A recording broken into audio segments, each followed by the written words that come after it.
Green Bay. For more than 100 years, your city has been essential to the NFL's journey. There wouldn't be any professional football without the Packers. We thank you for everything. We're the best in the world! People of Green Bay should be proud of what they've done. For the moments. And the Green Bay Packers are going to be NFL champions for the third straight year. And his first Lambeau League. The legends. The Lombardi Trophy will be back in Titletown, USA. And the traditions. This is one of the most special traditions in all of professional sports. We thank you for the ride.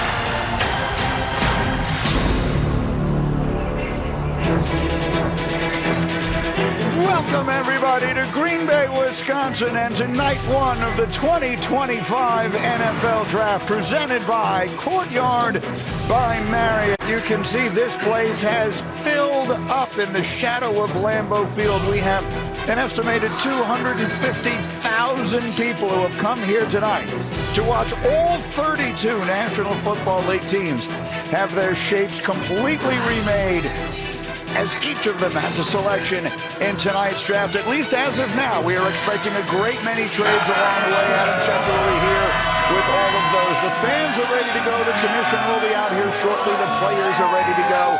The National Football League draft is just about underway as the commissioner will put the Tennessee Titans on the clock in just a matter of moments. That's Lambeau Field. The green room is packed with players. You just heard Molly McGrath introducing you to several of those who are here. Cam Ward, expecting to hear his name first tonight, began his journey at the incarnate Word, and tonight expected to be the first pick in the National Football League draft.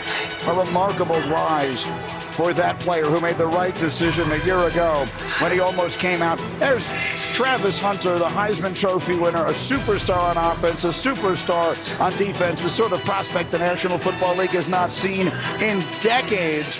Can he become the new superstar? Of course, his teammate, Shedeur Sanders, is not here tonight.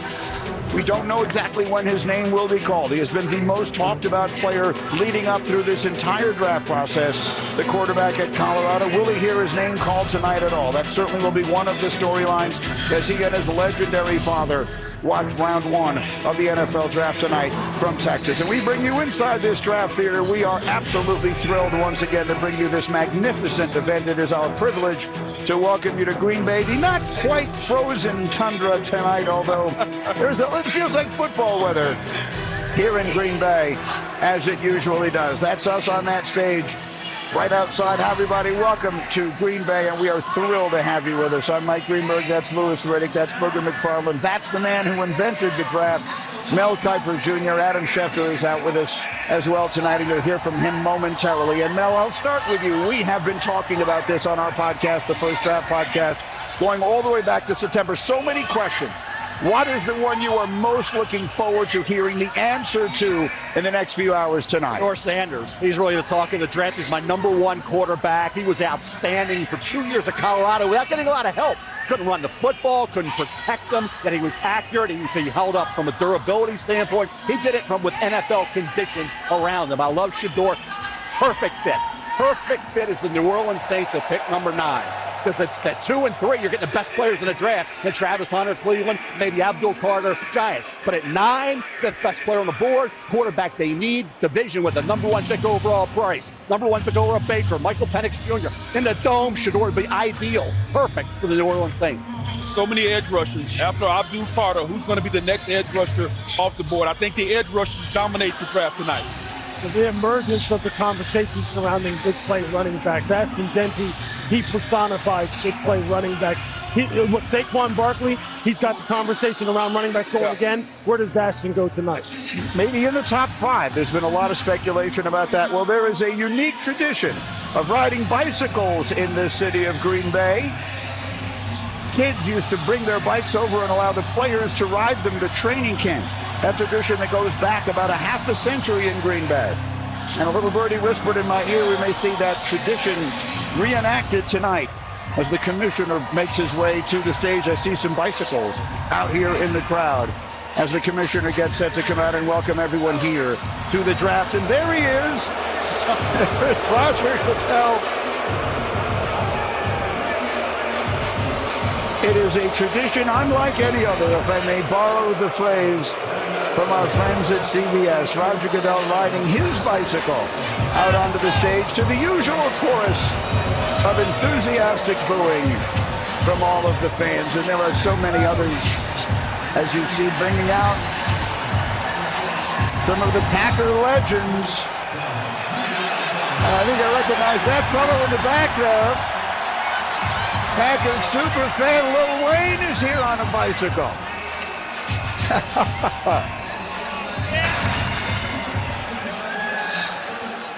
Roger Goodell will open the proceedings for us here. Here's the commissioner. Okay. Come on.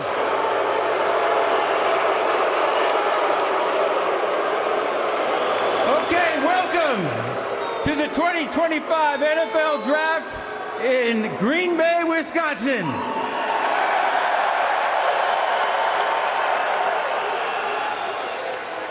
People said that Green Bay was too small for this, with a population of 107,000.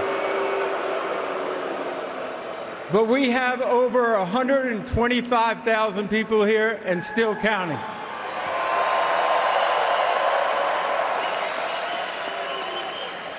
Obviously, Green Bay may be small, but it's mighty. Thank you all for welcoming us here tonight, and hope you have a great few days.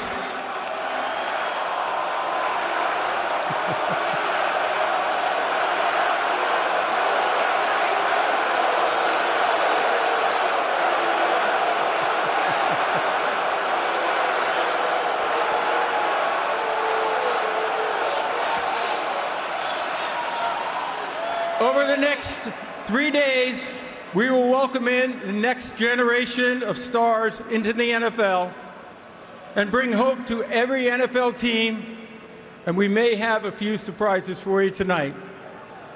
But first, let's hear from some of your Packer greats. Please welcome Clay Matthews, Jordy Nelson, Mason Crosby, Amon Green, James Jones,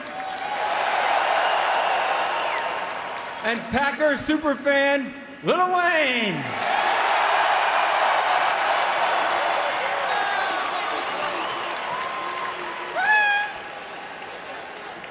I'm going to go off script here real quick, Roger, but I just got off the phone with the President, Donald Trump.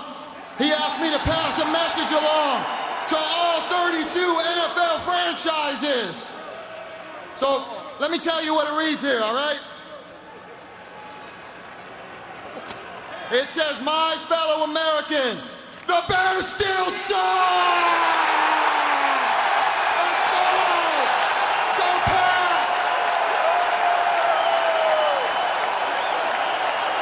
I'm sorry, Roger, I'm sorry.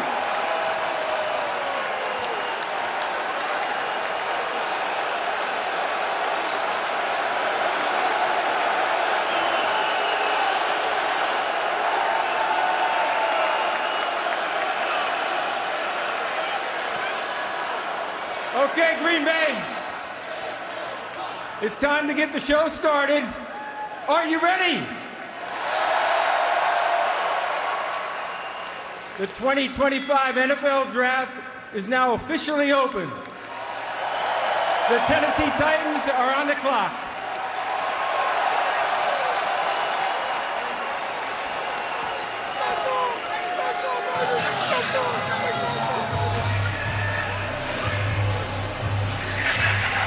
And so those are the words we've been waiting since February to hear. The draft is open, the Titans are on the clock, and here are some of the options that they have. Certainly the overwhelming expectation is that they will take Cam Ward, the quarterback out of Miami, but Travis Hunter is available and expected to hear his name called early tonight. The two-way superstar, Abdul Carter, the pass rusher extraordinaire out of Penn State, wearing the legendary number of Micah Parsons. Will he be that level of good on the next level? The two quarterbacks, Cam Ward, again, we expect him to go number one tonight. Is it the right decision? We'll talk about it. Shedeur Sanders, will he hear his name called tonight at all? That's one of the big questions we've been discussing for weeks on the talk shows leading up to this night. The man who has almost all of the answers, almost all of the time, is our Adam Schefter, and he's with us all evening long. Shefty, what does everyone need to know as we get underway? Well, thanks, Greeny. The Cleveland Browns, New York Giants, and New Orleans Saints all inquired about the availability of Cam Ward to the Titans. All were denied, despite the fact that the New York Giants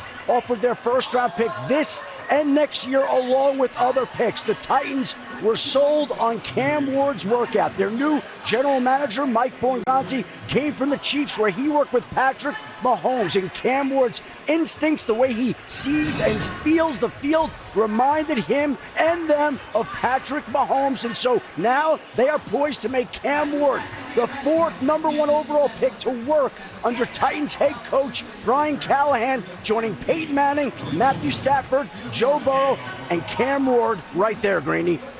All right, Shefty, thank you very much. So, Mel Kiper Jr., you and I have been talking about this on our podcast, the First Draft podcast, going back to September.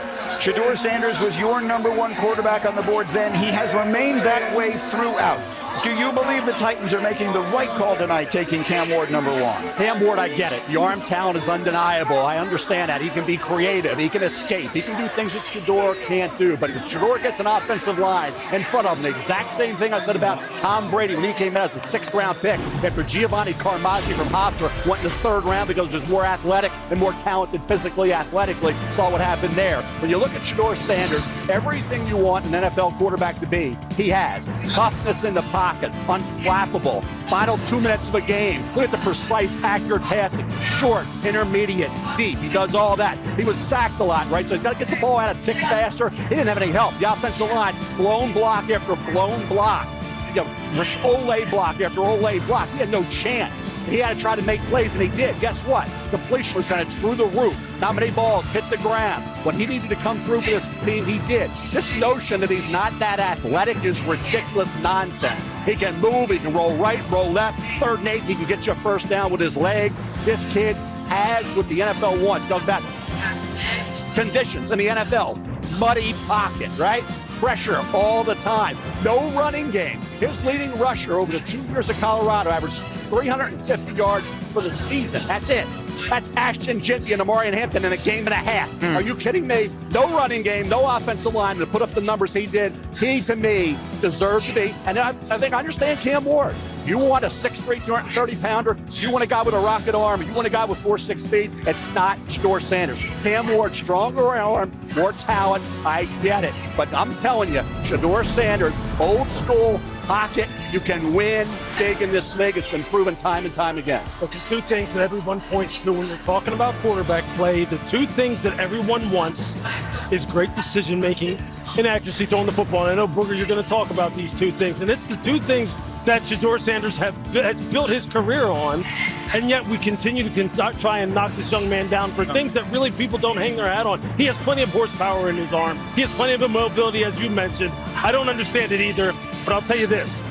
I believe the Tennessee Titans are making the right pick with Cam Ward because he does all the things that Shedeur can do, and he does have special horsepower. And look, this comparison right here, the style of play, it is like Patrick Mahomes in terms of the creativity and the ability to buy time in the pocket and do things that are unconventional that may have you screaming at home when you're watching on the TV screen, but then it turns out to be big plays. Patrick Mahomes has made a living doing this. Yes, he's with one of the greatest coaches of all time, and Andy Reid, who has found a way to harness it. But that's what Brian Callahan is going to have to do for Cam Ward.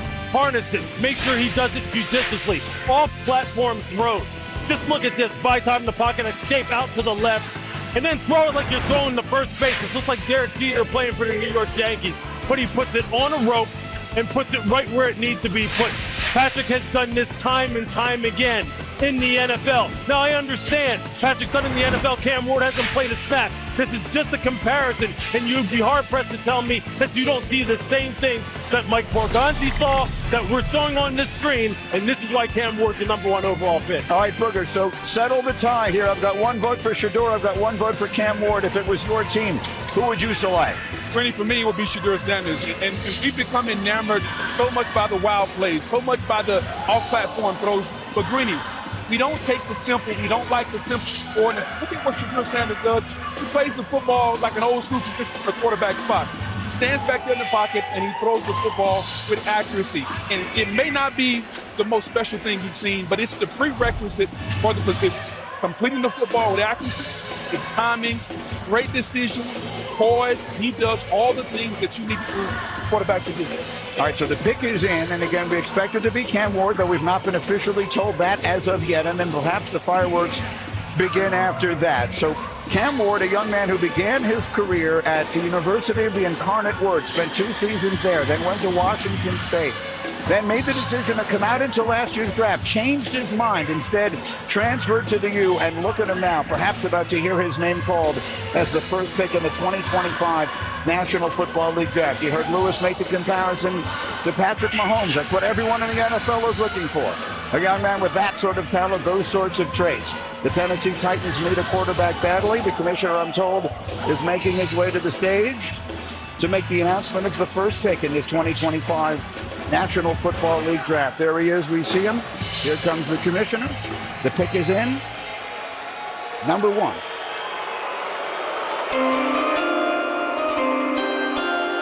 Come on. With the first pick in the 2025 NFL Draft, the Tennessee Titans select Cameron Ward, quarterback, Miami.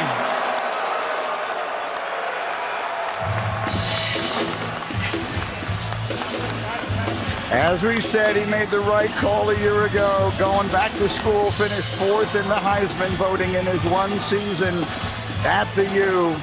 Started 57 games in college, and I am being told as he makes his way to the stage, we will watch Cam Ward make his way to the stage, but I'm being told we have major breaking news. Adam Schefter, what do we have? All right, Greeny, we have the first trade of round 1. The Cleveland Browns have traded out of the 2nd overall pick. They're moving back to number 5 to the Jacksonville Jaguars spot. In return, the Browns will get the number 5 overall pick, a 2nd-round pick, number 36, a 4th-round pick, number 126, and the 1st-round pick of the Jaguars in 2026.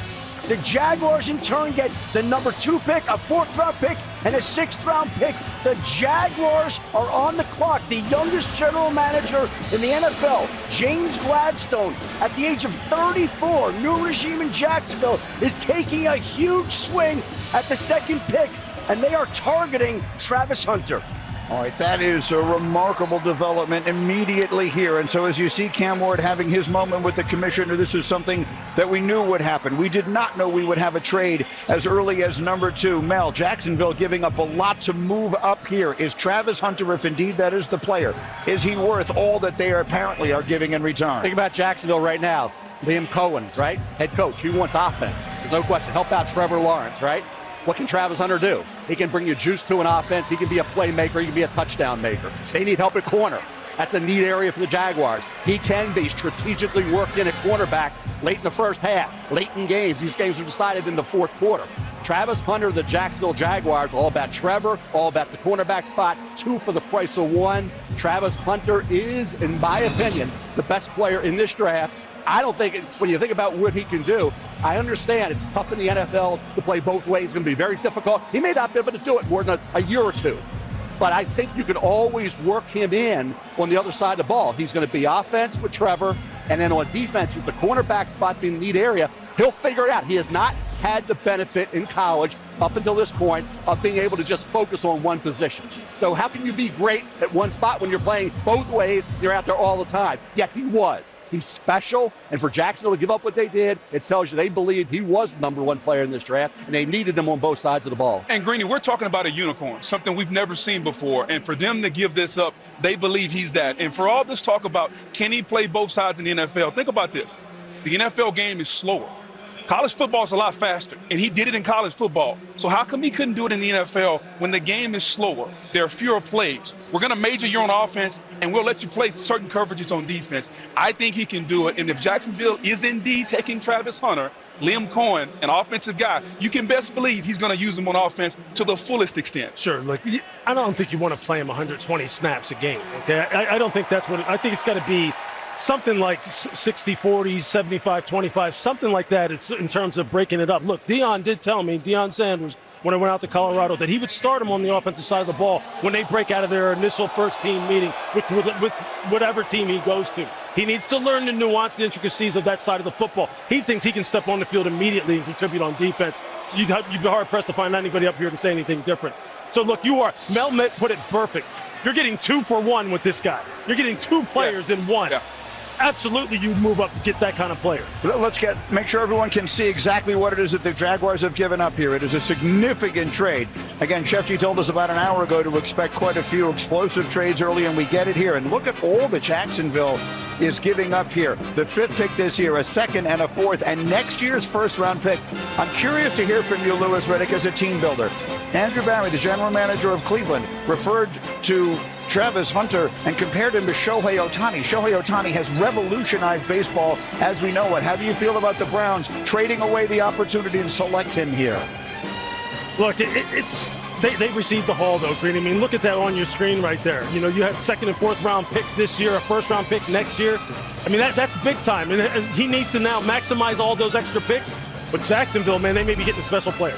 Back to Shefty.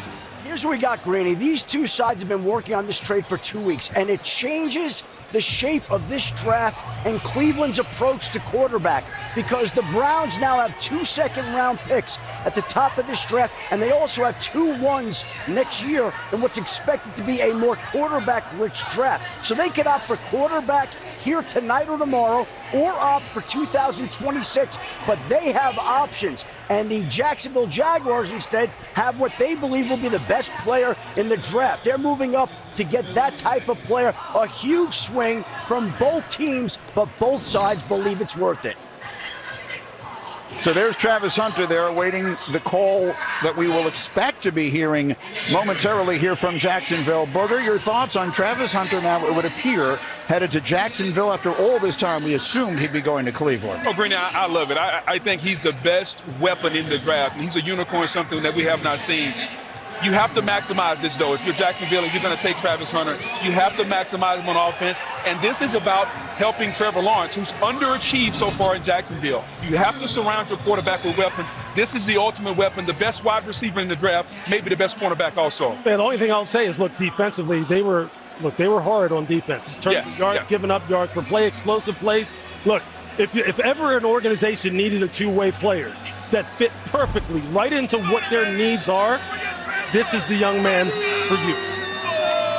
This is the new National Football League. This is a league where we did not used to see this sort of wheeling and dealing. This is becoming much more commonplace. Young general managers in place, as was pointed out by Adam Schefter moments ago, and one of the youngest and the newest in the NFL making a dramatic move here. The pick is in. The Jaguars expected to make it here any moment here. We'll hear from Roger Goodell on what direction it is they've chosen to go. Huge trade being made immediately, and the commissioner making his way to announce the trade to this crowd and the second pick in this year's draft. While we are here tonight to celebrate the 32 young men entering the NFL, I'm honored to take a moment to recognize a player who's made a profound impact on and off the field. The Walter Payton NFL Man of the Year Award, presented by Nationwide, recognizes one player each year who best represents greatness and compassion both on and off the field and in the community. Tonight, we are proudly joined by the 2024 Walter Payton NFL Man of the Year, Eric Armstead.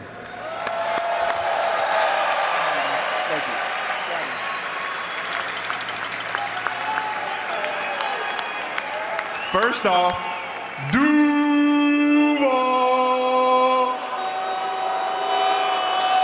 Yes! Let's go!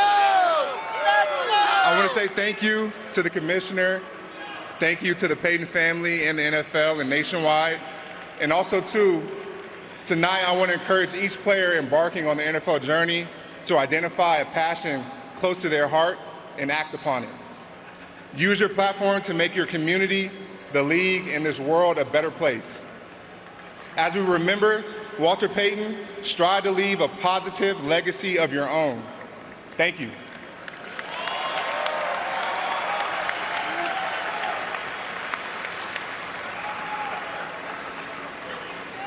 We have a trade.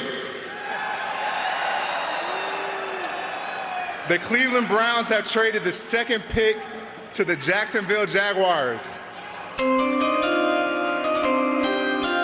And with the second pick in the 2025 NFL Draft, the Jacksonville Jaguars select Travis Hunter, wide receiver, defensive back from Colorado.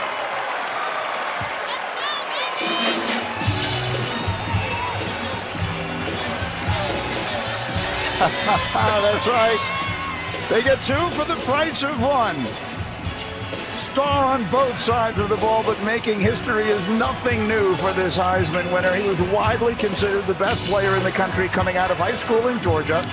Chose to play for Coach Prime at Jackson State, making him the first 5-star recruit ever to play in an HBCU. And then last year at Colorado, he became the first player ever to win the Biletnikoff Award as the nation's top receiver and the Bednarik Award as the best defensive player in the country. And now he is the second pick in the National Football League draft. Mel headed to Jacksonville. What Brian Thomas Jr. and Brenton Strange, former second-round pick out of Penn State, that Liam Cohen and Trevor Lawrence seem to really like. Now you got a guy like Travis Hunter on the offensive side of the ball, which he was dynamic at Colorado. Talking about the ball skills. How about the football IQ? How about the work ethic? How about counting players on the field, guys, during a game when he's out there playing on both sides just about every play? He's worrying about how many players were on the field. That's the underrated part of Travis Hunter, his passion for the game, his knowledge of the game, that football IQ. There are a lot of great players who have played in the National Football League, all right? A lot of great pass catchers in particular who have fantastic ball skills. I was fortunate enough to play in an era where a lot of them really made their name. But this guy right here, I'm telling you this, when I was out there at his pro day, and he was catching the football and running routes, one, the ball never touched the ground, and two, he didn't have gloves on, and you couldn't hear the ball hitting his hands. Some of the most natural hand-eye coordination and ball tracking I've ever seen in my life, and I've seen some great players. This guy truly is, as Deion likes to put it, he's him. He's different now. He's different, and that's why Jacksonville went ahead and did what they did, because they said, look, he's too good to pass up. Mel coined it perfectly. I said it just a minute ago. He's 2 for 1. That's what you're getting, and you'd be foolish not to utilize him as such. And when you're getting 2 for 1, I think it's important to talk about the stamina. Guys, it's hard playing football on one side of the football. Lewis, you know, you and I play defense. It's hard to play defense. And then to go sit on the bench and pop right back up and get back up and play offense. I don't think America understands the stamina that this young man has and how hard he works in the offseason to prepare himself. This is truly something, Greeny. I've been around this game a long time. I've never seen anything like this. It's a reasonable question to ask how much he can play on both sides of the ball. We understand that he can play one side and dabble on the other, but realistically, as brilliant an athlete as he is, and I sell him short in no regard, he's as good as we've seen in a long time. Can he realistically play full-time on both sides of the ball? No, you're not going to play him 120. Again, you're not going to play him 120, 130 snaps a game for 17 games and expect him to last a decade or longer. It's just not going to happen. You have to be judicious with it. Again, I just said, it has to be a 60-40, 75-25, 70-30 type of split. The question is, where do they use him first? Is it primarily offense or defense? All right, Molly McGrath is standing by, and she's got the number 2 pick in the draft. Verizon Business takes us down to the stage. Molly. Thank you, Greeny. Travis, Jacksonville traded up to get you. What's your reaction to how all of that unfolded?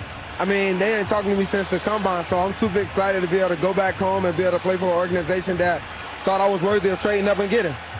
What kind of conversations did you have with the Jag staff about where they see you playing for them? I mean, they told me they was going to let me go out there and do what I do, so they put me on phone with both coordinators, so I'm going to just go out there and just do what I can do. Travis Hunter, a history maker, the first player in the draft era to be announced at both positions, receiver and defensive back. Congratulations. Yes, ma'am. Thank you. Greeny.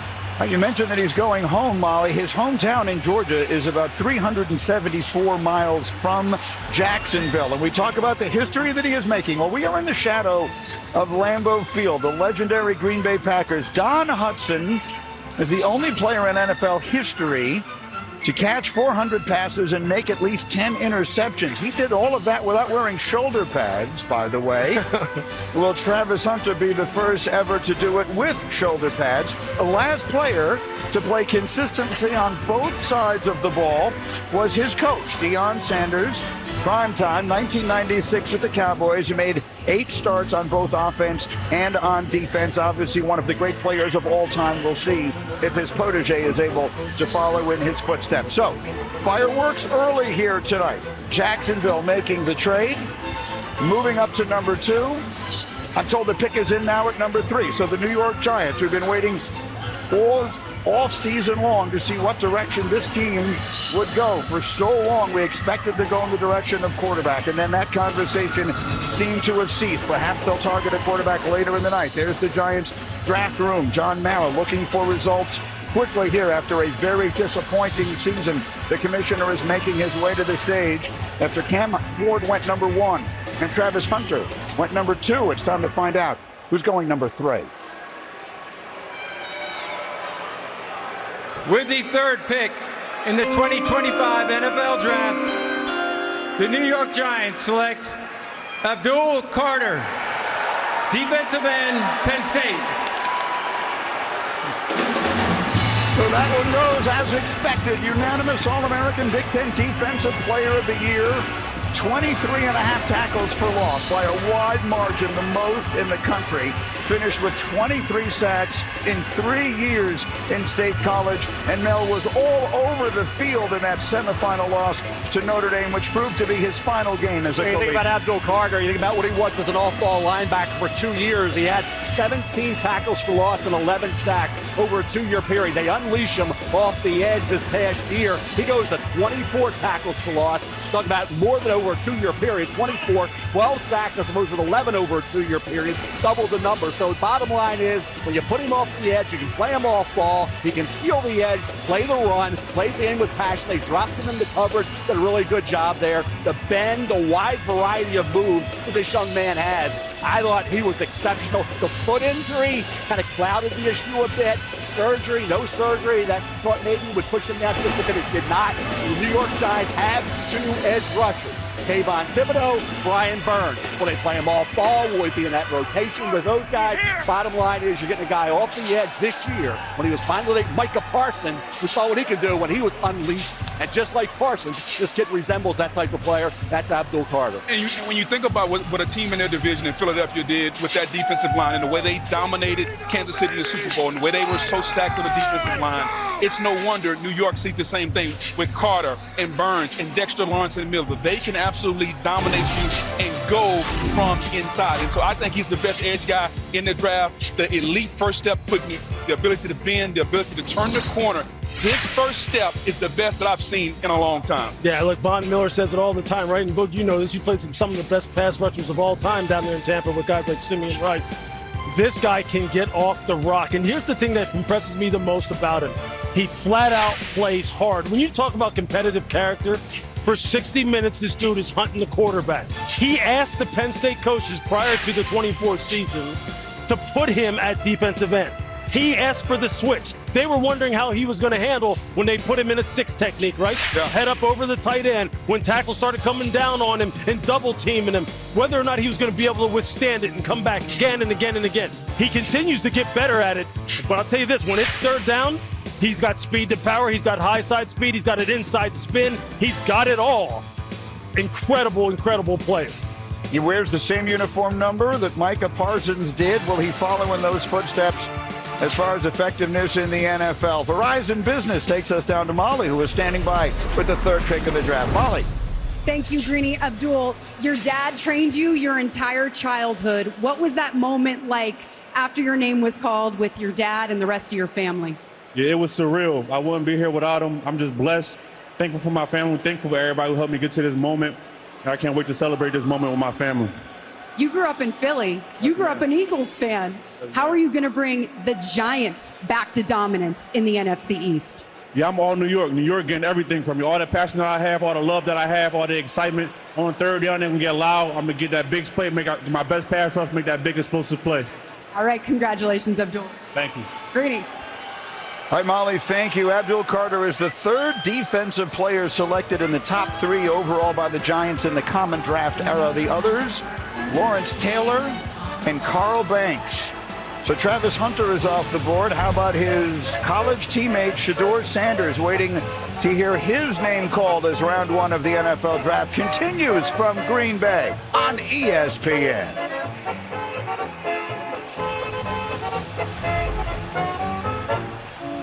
The 2025 NFL Draft is presented by Courtyard by Marriott, the official hotel of the NFL.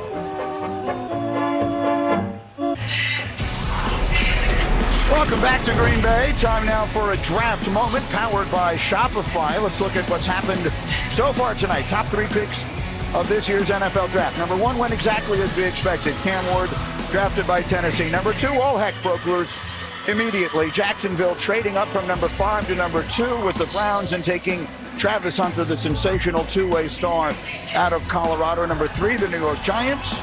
Quarterback needy, but deciding to go after the quarterback Hunter. Abdul Carter, the defensive end from Penn State, is the pick until the New England Patriots on the board, and their pick is in. The commissioner is making his way to the stage to announce the Patriots pick here with their new coach, Mike Vrabel. Which side of the ball does he look to go on and build around their young quarterback, Drake May? Here's the commissioner with the Patriots pick. With the 4th pick in the 2025 NFL Draft, the New England Patriots select Will Campbell, tackle, LSU. Here's a young man who has been a star for a long time. Came out of Monroe, Louisiana as the highest-rated offensive lineman that state had produced in 7 years. Was a starter at LSU from the day he set foot on campus. In all, he started 38 games, was a consensus All-American Bug as a junior last year. Greeny, I've known him since he was 18 years old. He's always been a left tackle. He was a left tackle at LSU, and he'll play left tackle in the NFL. I know there are concerns and questions about the arm length. He had that same arm length in the SEC where he lined up against the competitors week in and week out. You're talking about a guy who's a natural bender, elite athleticism. He has the balance to recover. If you beat him on the outside, he will turn and come back on the inside. His recovery is some of the best that you'll see at the left tackle position. Footwork is tremendous. Has the ability to mirror and stay in front of defenders. And from a power standpoint, has the power to stop and anchor all the speed rush. But I think what New England needs to know what they're getting an alpha in the room, a leader. If you're Mike Vrabel and you're coming in there and you're bringing your character, your culture in there, Will Campbell will instill that. He will be an alpha in the offensive line room, and that's exactly what New England needs. Mel, is he the best offensive lineman in this draft? There were quite a few tackles we'll hear tonight. Armand Membo for the Missouri has a right tackle. So you want a left tackle. Remember last year, J.C. Latham, left right tackle, moved to left tackle and struggled. Now he's back at right tackle. That's not automatic. So they want that blindside protector. They had to have it for Drake May. He's the franchise. Will Campbell, the arm length is an issue. He's an outlier. The outliers can be great. There's no question. Will Campbell's run blocking, phenomenal. Pass protection, though, for Drake May, who will get the ball out. He'll protect Will a little bit as well in that regard. I'm keeping an eye on, though, a couple things here now as the draft unfolded. The Giants, right? Giants have Abdul Carter. They have a quarterback room right now of Wilson, Winston, and DeVito. Said the last month. Sounds great as a law firm. Quarterback room a little iffy, right? What do they do at quarterback moving forward? With Shedeur maybe dropping, we'll see where he goes. What does Cleveland do? They are a quarterback needy team, but you got Ashton Genty sitting there, right? They're looking for a defensive end opposite Myles Garrett. They want a wide receiver as well, and they also have that big need at the quarterback spot. And we have New Orleans sitting there at 9. I've said all along that's the perfect team because it's a dome stadium, Atlanta Dome, Carolina, Tampa Bay. So we have teams now on how are they going to maneuver now for quarterbacks. There's 3 teams, quarterback needy. How do they attack it? I'll tell you what. I don't know what they're going to do, but I can tell you what right now Mike Vrabel's doing, and he's walking around in that draft room shaking hands. So I'll tell you this, they have gone to work, Greeny, this offseason and trying to make sure Drake May is taken care of. Okay, they get Morgan Moses, they plug him in at right tackle. Garrett Bradbury going to play center now. And now you got Will Campbell, who on that highlight right there, we didn't mention some of the things that he was doing on that highlight. But, we talk about his arm length being sub-33, but he's got hands like cinder blocks. And when you're talking, he uses those hands as well as anybody in this draft. Look, I think methodically New England is addressing all the things that all offseason we said they need to address. Will Campbell will be a decades-long left tackle bookend for them. This was a no-brainer pick in my estimation. It was the expected pick. So the players that have been drafted thus far, for those of you who've not followed the process all through the last few months, they've been the players that we were expecting to hear called tonight. Obviously, the huge shocker was Jacksonville trading up to number 2, and so the Browns are now on the clock. They will make the next selection, having traded back at number 5. In the meantime, Verizon Business brings us back down to the stage, and Molly is there with Will Campbell. Molly. Well, you're just the second ever LSU O-lineman to be picked in the first round. I can see that you're emotional here. How meaningful is it for you to represent this program in the state of Louisiana? It means everything. They did so much for me and my family, and for me to be able to represent them the right way, I'll never be able to repay them for what they did for me. I know you spent a lot of time with Patriots staff and head coach Mike Vrabel. What do you like about the culture that he's building there in New England? That logo speaks for itself. But, Coach Vrabel is a guy who I want to play for. He's a football guy, no BS. And I've loved everything that everybody in that building's about since the first time I stepped in there. So it's a complete honor to be able to have this hat on right now. Well, one thing's for sure, quarterback Drake May has to be happy about this selection. Congratulations, Will. Thank you. I appreciate it. Greeny. Now you can hear the awe in his voice. What a wonderful moment. Reminder that this night is not just about the analysis, but it's about the opportunity for these young men. By the way, the older football fans in our audience will appreciate this. Mel, the Patriots have drafted a top 10 offensive lineman only once in the common draft era. It was John Hanna, who was 4th overall in 1973 and may very well be the greatest guard that ever played. Yep, no doubt about it. They are hoping that obviously with Will Campbell, you think about what he can be at that left tackle spot. One of the more critical picks so far in this draft was Drake May is going to have to be that franchise quarterback they hope he can become. All right, we're at number 5. Again, this is the Cleveland Browns. They traded back. Originally had the second pick, moved back here to 5, and here comes the commissioner to announce the selection. With the 5th pick in the 2025 NFL Draft, the Cleveland Browns select Mason Graham, defensive tackle, Michigan. So after all of the speculation about all of the surprises we may get outside of the trades, these have been the players we were expecting. Mason Graham is a 2-time All-American from Los Angeles. He was the defensive MVP of the Rose Bowl the year the Wolverines won the national title. Was a star wrestler in high school as well. Jim Harbaugh called him a gift from the football god when he brought him to Ann Arbor, and Mel Graham lived up to the hype. Everybody said Graham was dropping. And there was even Walter Nolan could maybe go ahead of him, defensive tackle out of Ole Miss. But Mason Graham, 3rd on my big board. Cleveland made that deal, kind of threw it out of whack a little bit. A little bit of a curveball with Mason Graham, not on that one grade, but on the fact that they have other neat areas. But defensive tackle is one of those. Mason Graham, heavyweight wrestling champion. And you can see that in terms of leverage. Low man wins in the NFL. The versatility, the violent, active hand, the reactability, diagnostic ability. Stats were not off the charts, but if you watched him, he was disruptive, bro. He made an impact game in and game out. Consistency, the ability, I think, to impact the football game where quarterbacks hate it the most, up the gut. When you play that position, Greeny, inside, you better have a couple of things. You better have a quick first step. You better use your hands well, and you better have great balance. He has all 3 of those things. He can make tackles from tackle to tackle and even outside the tackle. I love his motor. I love his disruptiveness and his ability to use his hands. You have to have strong hands to control the center, to control the guard, to get those guys off you. People think that nose tackles and 3 techniques can't make plays. He is a disruptor, a playmaker. Here's the thing I want to see. Can he continue to get better as a pass rusher? Can his pass rush arsenal continue to get better? Because right now, it's not up to par with what we've seen in the likes of Grady Jarrett or Aaron Donald, those impact, or Chris Jones, those impact 3 techniques. He's got to get better as a pass rusher. Yeah, that was one of the things that I struggled with when evaluating him was, look, there's no question he's a great player. You talk to the people in Michigan, they love him. They love all the things that Boog just talked about, specifically his motor. They love him when he's on the move, yes, when you're running games and stunts, and he's the looper, when he's a guy who you can kind of like get on some edges, get some angles. Look, he'll be working with one of the best pass rushers in the NFL, Myles Garrett, but can he produce rushing the passer? Let's go to the stage, Verizon Business, and Molly McGrath. Take it, Molly. Thank you, Greeny. Mason, you are a tone setter for Michigan's defense. What kind of attitude and toughness are you bringing to Cleveland? I mean, just fierce competitor. I want to come in there and win, get to the top and then, win a Super Bowl. So that's, my one mission coming in, and that's what I'm going to do. A Michigan man is going to the state of Ohio. How are you going to make amends with those fans after what you did to the Buckeyes the last 3 years? I'm sure we'll get along pretty well coming here pretty soon. All right, good luck. Thank you. Congrats. Thank you. Greeny. That's exactly right.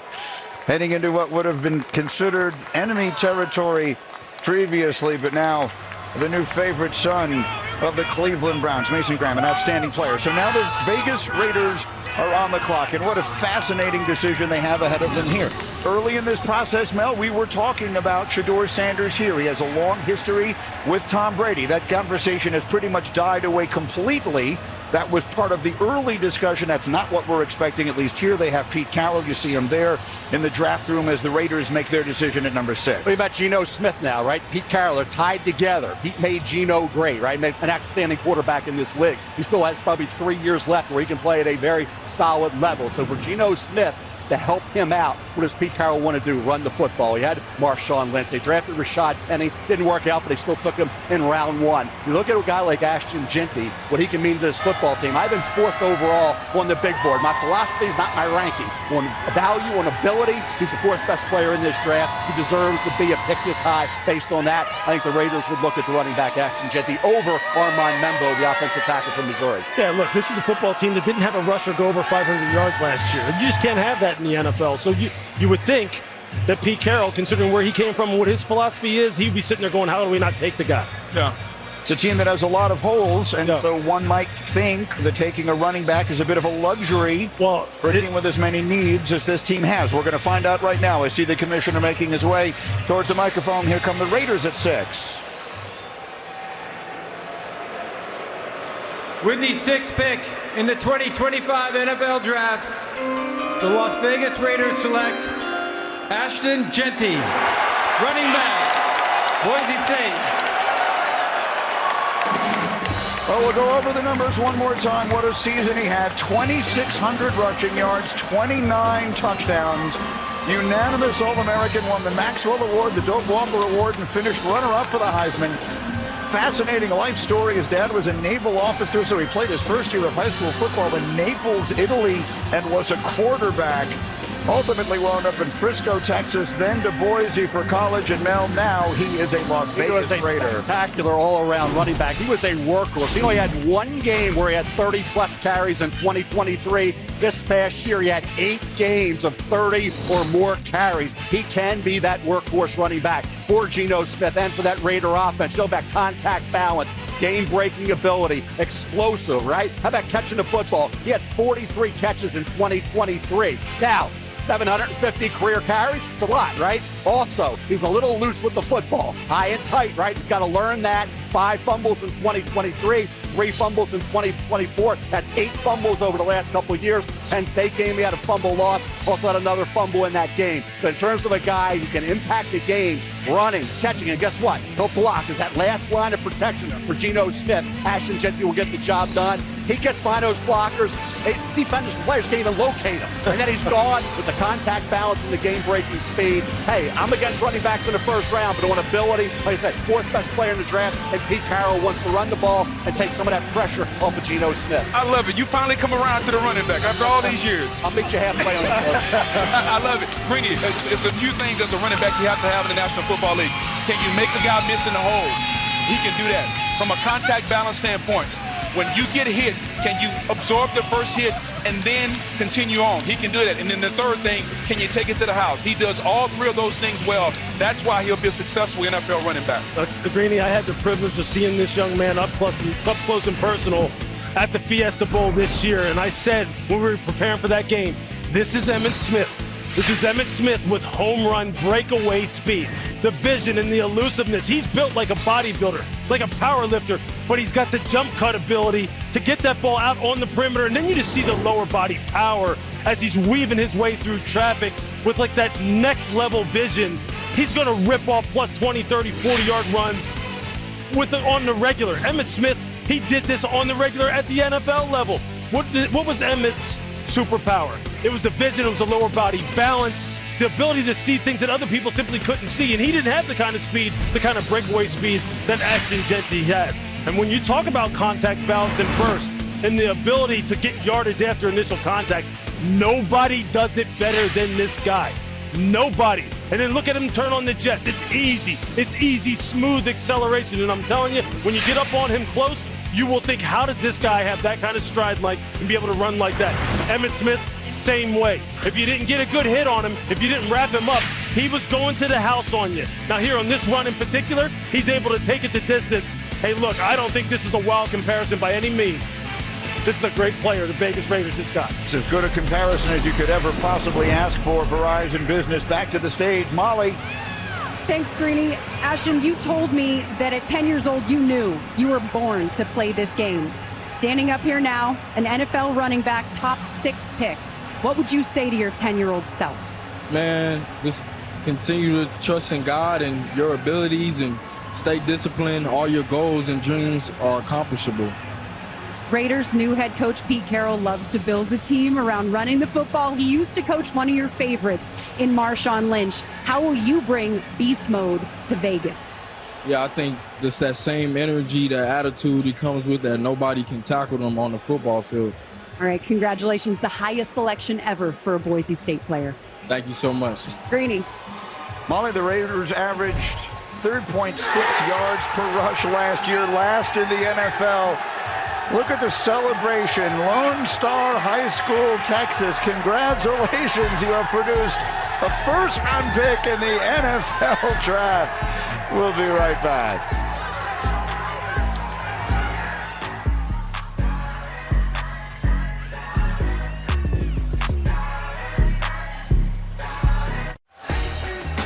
Welcome back to the 2025 NFL Draft, presented by Courtyard by Marriott. Back in Green Bay, where these teams have been very economical with their use of time. The picks have been coming in quickly. The New York Jets pick is in with their new brain trust, their new head coach, Aaron Glenn. A lot of needs for this team. Let's see which direction they go. The 7th pick of the draft is in, and here comes the commissioner to make the announcement. With the 7th pick in the 2025 NFL Draft, the New York Jets select Armand Membou, Missouri, tackle. Right tackle. He is from just outside Kansas City. Became a starter midway through his freshman year, so he started 30 games at right tackle for the Tigers. And Mel, his performance at the Combine is what really vaulted him up this process. No question, he proved he could be a right tackle, not a guard. Now, I think it's a tough call for the Jets because Tyler Warren would have made a lot of sense, tight end out of Penn State. But I think Armand Membou's plug-and-play right tackle, they have to feel he will be a Pro Bowl right tackle. 29 starts over the last 3 years, 25 starts the last 2 years at right tackle. Powerful hand, get to the second level as a run blocker could improve in that area. The kick out, the footwork overall, powerful punch, the way anchored, the hand placement was excellent. And like I said, once he showed he had the length and he had the ability physically, athletically to be a right tackle, not have to kick inside the guard. That's what solidified Armand Membou as a top 10 pick, Lou. Yeah, I mean, he's a plug-and-play guy, right? Last year's first-round pick, Ola Fascino, stays at left tackle now. Membou just moves out the right tackle, and they didn't slot him right in there. They're really solid on the interior already. This young man, I'll tell you what, he dominated people this year. Yeah. Some of this, it was hard to find things not to like about a guy as big as he is, 330 plus, sub 5 seconds in the 40. Incredible prospect. He's the 4th offensive lineman the Jets have drafted in the first round since 2020, which is the most of any team in the NFL. And over the years, the reactions of the fans of the New York Jets to their picks have become the stuff of draft day legend. The Jets' second round selection Marion Barber. Johnny Mitchell, tight end, Nebraska. And the fans are letting it know which way they want to go. Kyle Brady. Mark Sanchez, quarterback, USC. Sam Darnold. Zach Wilson, quarterback, BYU. The New York Jets select Armand Limbu, Missouri, tackle.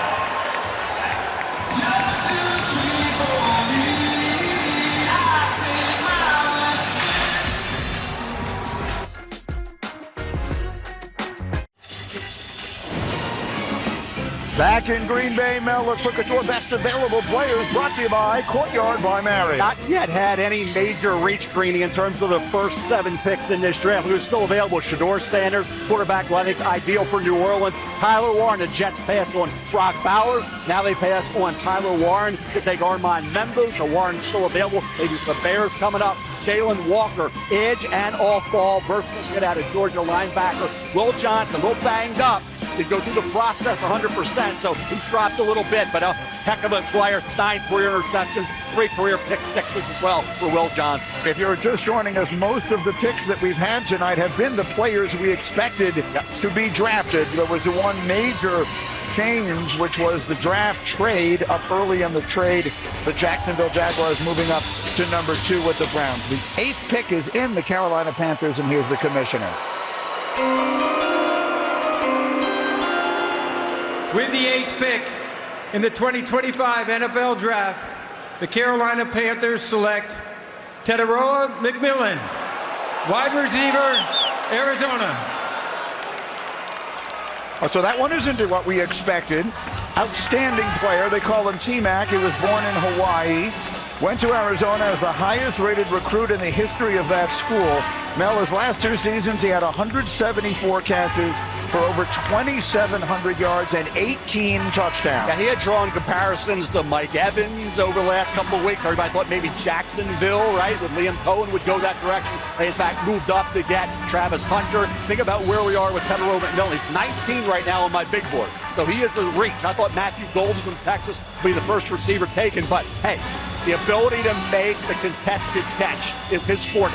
That's why Drake London was a comp, and certainly Mike Evans. If you want to stretch it to Evans, I would not do that. I think when you look at Teteroa McMillan, doing it against college cornerbacks, not being able to get great separation is the reason why I thought his stock dropped a bit. We've all talked about he loves volleyball, right? Okay, hey, you got to be an athlete to play volleyball. He loves the sport. The NFL, you got to love it to be able to compete against the great corners in the NFL. His production over a 3-year period was consistent. Noah Fafita came on at quarterback, really helped his cause, but 84 catches this past year speaks volume. The kind of ability he had, 8 went for touchdowns. The catch radius, the length, the contested situations go his way. And the NFL guys, will there be enough separation? Can he get it done, Lou, against NFL cornerbacks like he did in college? And I love this pick for Bryce Young because you give him a bigger body to throw the football. Currently, he was throwing Xavier Legette and Adam Thielen. So now you're giving him a bigger body, bigger catch radius. He doesn't have to be as accurate. But when you talk about the contested catches on the college level, if you can't get open in college, how are you going to get open in the NFL? Like, that's my biggest concern for him. I get the body control. I get how pretty he looks. I get the contested catches. But can he get open in the NFL? Drake London is a fair comparison. He didn't take off in the NFL in Atlanta until they moved him inside in the slot and allowed him to get some free releases. So will they have to move T-Mac inside, or can he get open on the outside? Well, which is where he played plenty at Arizona. He played in the slot quite often in Arizona. And Jed Fish, who coached him down there before he left to go to Washington, did some really nice things with him as far as getting him on linebacker, getting him on safety, where he could use some of that subtle movement in the way to get open. And his catch radius is something Bryce Young's going to absolutely need. And you're right. As you see him here hugging the commish, all these guys, you can just see like the relief that they have when they go up here. But Ted's going to have a good career in Carolina. He just needs to make sure he takes care of business. A very nice moment there as he placed the lay on the commissioner there. Teteroa McMillan was a very proud winner of the Polynesian Player of the Year awards, both in high school and in college. So that's a lovely moment there. By the way, he was a high school teammate of Mason Graham. who was drafted earlier tonight. And our teammate Teddy Bruschi is celebrating as Teteroa McMillan is the first Arizona wide receiver ever selected in the first round of the NFL draft. So an interesting move here by a Carolina team. This was the first thing we've seen that had not been forecast pretty much anywhere that I'd looked. Well, because we thought Carolina was going to go defense. But I get the fact, Greeny, they're trying to help the young quarterback. That seems to be the new thing. Do you fortify the defense and keep the points down, or do you try to evaluate the young quarterback by getting him some weapons? I like the move. Bryce Young came on at the end of last season. We started to see promise. And so if you're Carolina, why not help the young quarterback to see if you can continue this climb that he's made toward the end of last season? Taking the wide receiver is perhaps not the big surprise. Which receiver it was might be a bit of a surprise to some. In the meantime, Verizon Business brings us back to the stage, and Molly is with Teteroa McMillan. Molly. Teteroa, I know that you're wearing a lei that your grandmother made, and there is a rich history of Hawaiian-born players in the NFL. How special is it to join that brotherhood? Oh, man, it's a blessing. You know, at the end of the day, the people that came before me is the people that laid the foundation and set the precedents for me to be successful today. So, sure, at the end of the day, you know, I'm trying to put on for the Polynesian culture and, you know, make everybody proud. You were a big play receiver in college. What kind of impact can you make on this Panthers offense right away? Man, I'm ready to do whatever it takes. I know I got a quarterback that I can trust in, a coaching staff that believes in me, and teammates that are ready to play for me, and I'm ready to play for them. So, I mean, sky's the limit for this organization, man. I can't wait. The hat looks good on you. Congratulations. All right, thank you so much. Greeny. All right, Molly, thank you very much. The New Orleans Saints now on the clock. And as you can see, they are a team that has gone the longest of any in the NFL since drafting a quarterback in the first round. Archie Manning, in fact, is the only quarterback the New Orleans Saints ever selected in the first round. Parenthetically, Troy Aikman is the only first-round quarterback the Dallas Cowboys ever took. Mel, you had been forecasting for quite some time Shedeur Sanders in this spot. Just love the fit. I go back to Drew Brees. I see similarities to Drew coming out. Arm strength question, similar size, right? He was going to go to Miami. He didn't because of the shoulder, right? He ends up in New Orleans, wins a Super Bowl, right? You think about where we are right now with Shedeur Sanders and this pick. I remember a few years back when the Saints traded up in the first round. Thought it was going to be Lamar Jackson. It was Marcus Davenport, defensive out of Texas San Antonio. The division, the two former number one pick overalls, and Baker and Bryce, in addition to Michael Penix Jr. If I'm the Saints, I'm taking Shedeur Sanders. Let's find out if that's what they've done. Here's the commissioner to announce the pick for New Orleans. With the 9th pick in the 2025 NFL Draft, the New Orleans Saints select Kelvin Banks Jr., tackle, Texas. Kelvin Banks Jr. is one of the most decorated linemen in Texas history. He was a unanimous All-American as a junior last year. He won the Outland Trophy. He won the Lombardi Award. He was a starter as a true freshman coming out of Houston. He started all 42 games he played.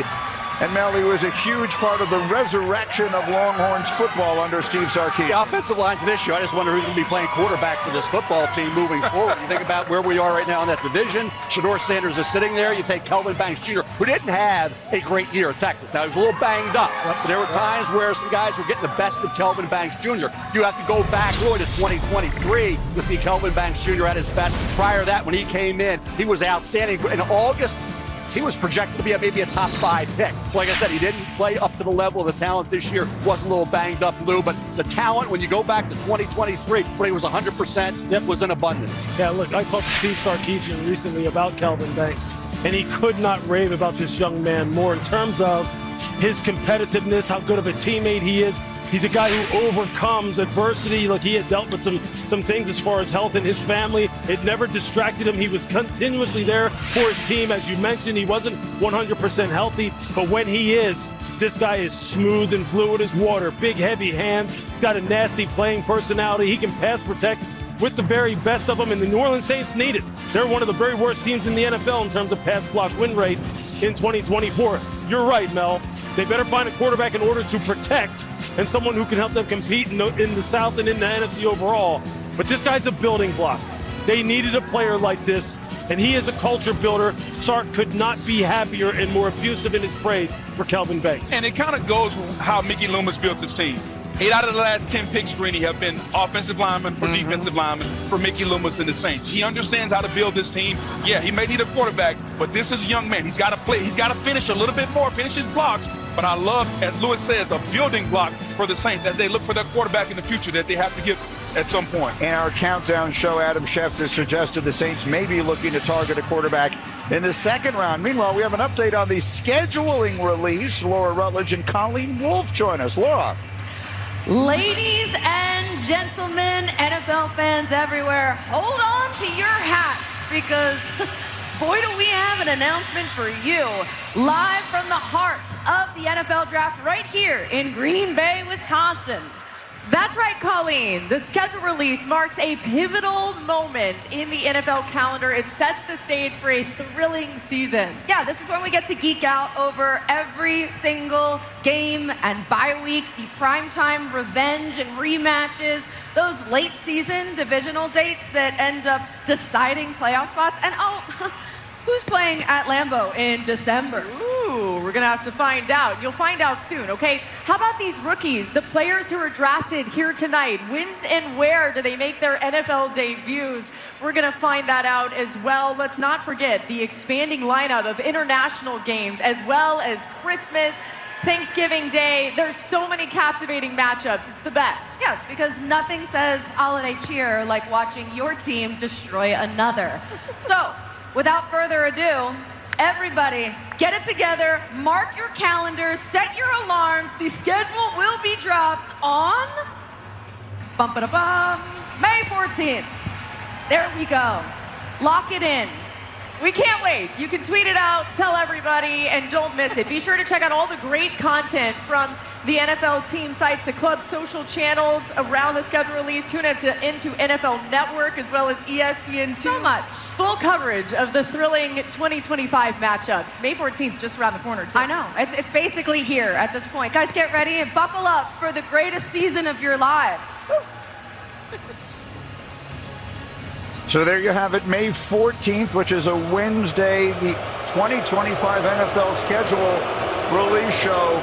We will have the full Monday Night Football schedule for you as well. The schedule release will stream on ESPN+.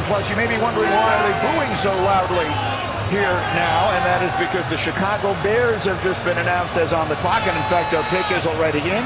There is no rivalry in any American professional sport, and that includes all of them. Quite like the Bears and the Packers, which goes back to the very beginning of the National Football League's history. And so these Packer fans will boo the Bears even more loudly than they boo the commissioner. Here comes Roger Goodell to announce Chicago's selection at 10.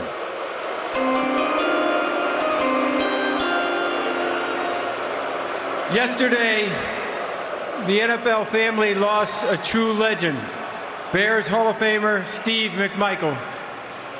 My heart is with the McMichael family during this incredibly difficult time. Misty, please know that you are in our thoughts and prayers. Mongo's remarkable contributions to the game and the community will never be forgotten. His legacy will continue to inspire generations to come. 50 years ago, with the fourth pick in the 1975 NFL Draft, the Chicago Bears selected one of Steve McMichael's teammates and closest friends, Walter Payton, running back, Jackson State.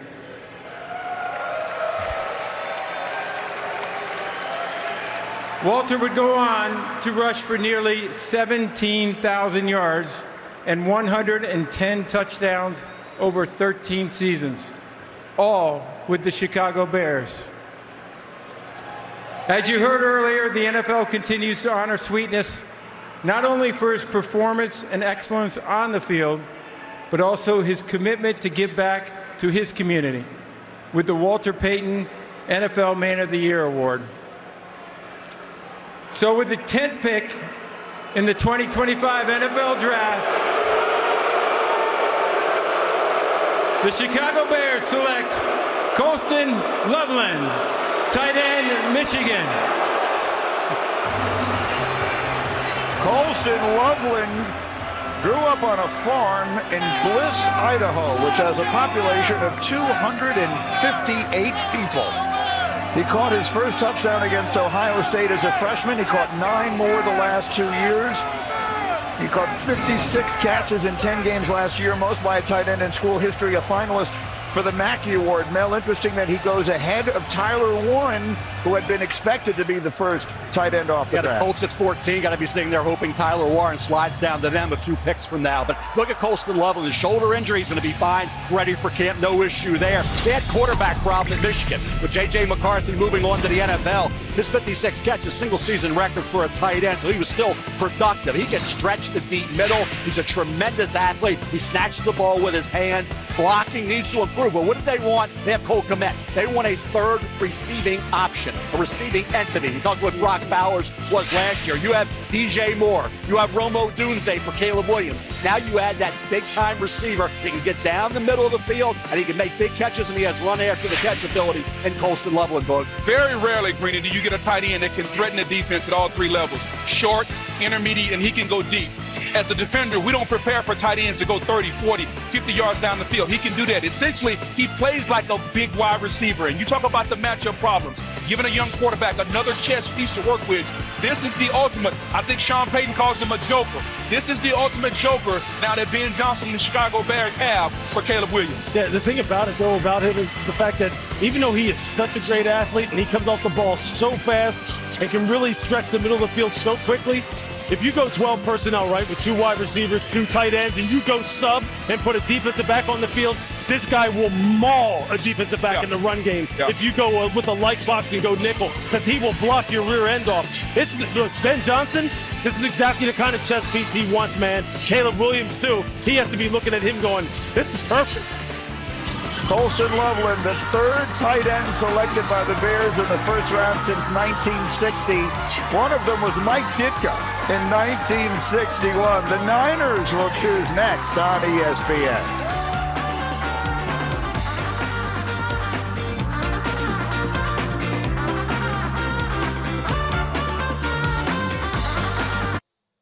Imagine if there's an ESPN Sportsbook app that linked to the ESPN app so you could track bets while you check stats. Go from streaming to betting in a couple taps.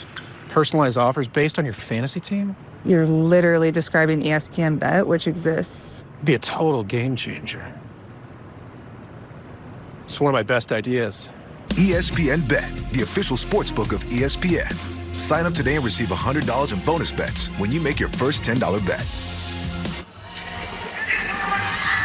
Welcome back to Green Bay. The San Francisco 49ers are on the clock at number 11. You are looking at a picture of Shedeur Sanders, who is in Texas tonight waiting to hear his name be called. Now, it has been one of the big storylines leading up to this draft that if Shedeur Sanders or any of the quarterbacks lasted beyond the 9th selection of the New Orleans Saints, take a look at the teams who choose here through the teens, if you will, up until the Steelers pick at number 21. Not any obvious expectation that any of these teams would need to select a quarterback. So, Adam Schefter, what should we be expecting? Well, Greeny, the wait is on for Mel Kiper's top-rated quarterback in this draft, and that is the next logical landing spot, the Pittsburgh Steelers at number 21. But there are no assurances that the Steelers take him. And if they don't take him at 21, then it's possible Shedeur Sanders could slip out of the first round and into the second round on Friday night. All right, Shefty, thank you very much. And obviously, at any point, a team could wind up trading up and in, so we'll have to wait and see how this unfolds. In the meantime, our house announcer, Alan Roach, has an announcement. Please direct your attention to the main stage video screens for a special message from United States service members stationed at Yokota Air Base in Japan. Hello from United States Forces Japan. I'm Sergeant Mitchell Johnson. I'm here with service members from the United States Army, Marine Corps, and Navy. We are proud to announce that this year we are celebrating our 250th anniversary. We are grateful for the opportunity to partner with the NFL Salute to Service and the USO in introducing the San Francisco 49ers 2025 draft pick. With the San Francisco 49ers draft pick, back to you in Green Bay.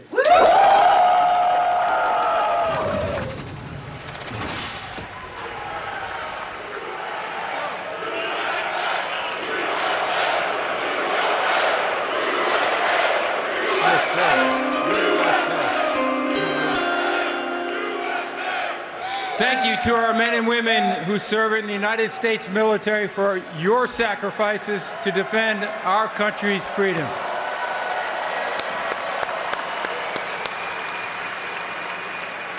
With the 11th pick in the 2025 NFL Draft, the San Francisco 49ers select Mykel Williams, defensive end, Georgia. Mykel Williams, 5 sacks last year. 2 of those came in the SEC title game against Texas. He was a 5-star recruit from Columbus, Georgia. 14 sacks in 3 seasons after starting his very first game as a true freshman, and still very young, Mel. He won't turn 21 years old until late June. Yeah, he had a high grade going into the season, Greeny. Then he had that ankle injury, left ankle injury against Clemson, came back from it and played and didn't shut it down. Continued to play, continued to be somewhat productive. I mean, he had 9 tackles for loss, he had 5 sacks, he forced a couple fumbles. He looks the part of an edge rusher in the National Football League with his size, his long arms, 34.5 arms, and huge hands. What he needs to do is get a more repertoire of moves going, coming after the quarterback off the edge. I thought he played the run great. He has a strong run defender off the edge, but as a pass rusher, I thought a little bit more work. That pass rush specialist that these teams have what to get the most out of Mykel Williams, folks. He's got the things that you cannot teach, the traits, the height, the arm length, the ability to set the edge and play the run. We know he's technically sound playing at Georgia the way Kirby Smart coaches defense. The only concern I have is when it comes to using those traits and getting to the passer, I didn't see much of a rush plan, Lou. I didn't see any moves besides the speed to power. He's going to have to continue to develop the moves, because when you get to the National Football League level, just the traits won't win. You have to have more than traits. You need to be able to have a pass rush arsenal. How are you going to beat the offensive tackle and get to the quarterback? John Lynch loves him. He loves defensive line. You're going to pair him with Nick Bosa, create 2 bookends. But is he going to be able to live up to this feeling as far as the pass rush arsenal? I want to see that. Yeah, they needed to restock the cover in San Francisco on defensive line. This used to be, that position used to be the heartbeat of that football team, both lines of scrimmage, in fact, defensive and offensive line. They need to restock that. Mykel has not produced on a consistent basis the way you would think his measurables should bear themselves out. Mel mentioned the fact that he was injured this year. He said himself, he played at maybe 60% most of the year. He's got to tie it all together. Robert Saleh, the defensive coordinator now for San Francisco, has to get it out of him. Mykel Williams, the first player ever out of Georgia to be selected by San Francisco in the first round in the Common Draft era. And so the Dallas Cowboys selection is in. An interesting one to make with their new head coach, Brian Schottenheimer. Here comes the commissioner to the stage. The Cowboys at 12, ready to make the selection.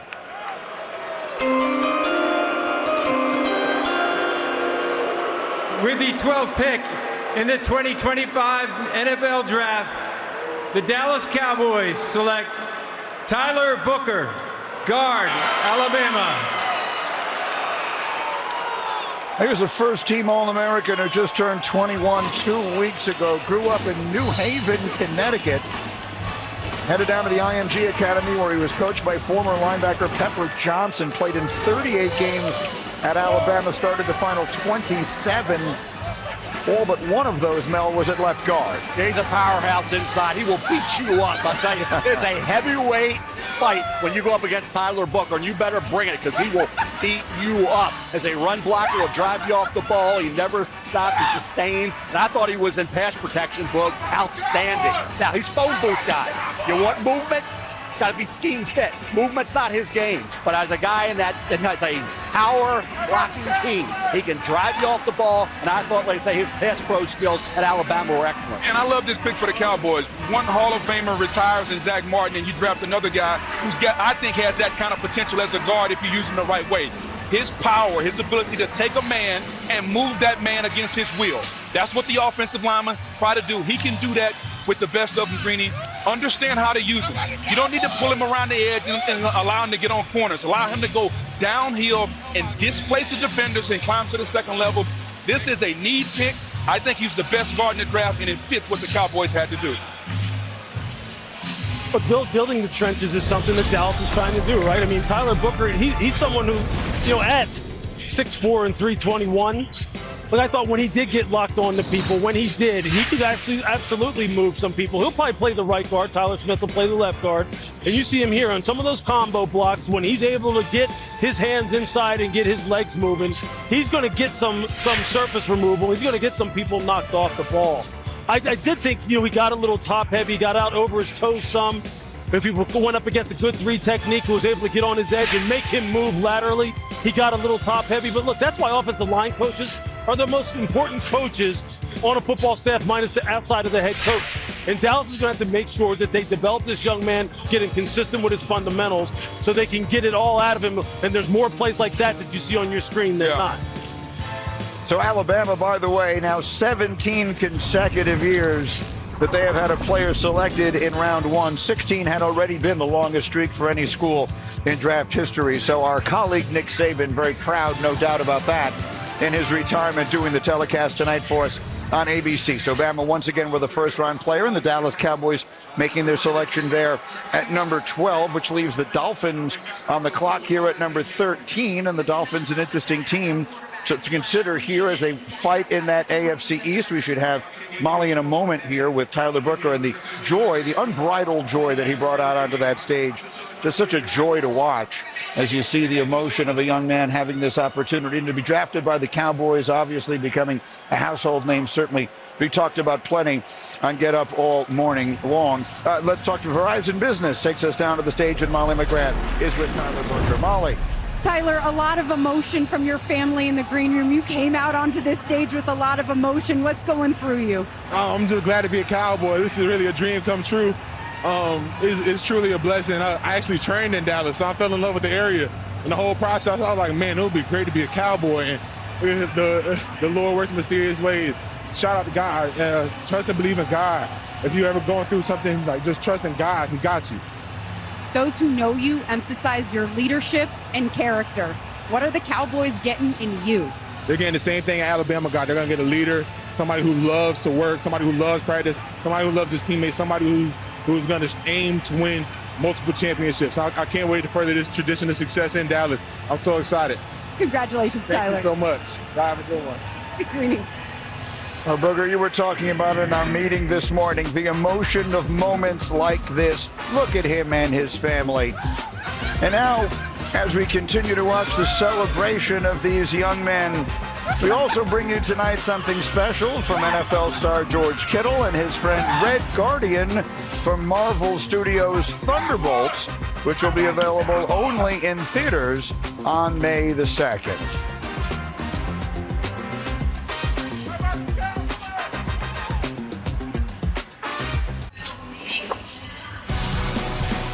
Welcome back to Green Bay, where the Miami Dolphins are currently on the clock. We are a dozen picks in to round 1 here of the 2025 National Football League draft.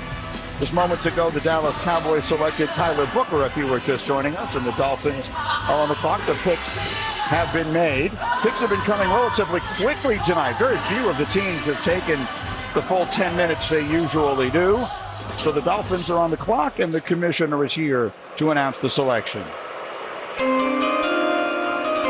With the 13th pick in the 2025 NFL Draft, the Miami Dolphins select Kenneth Grant, defensive tackle, Michigan.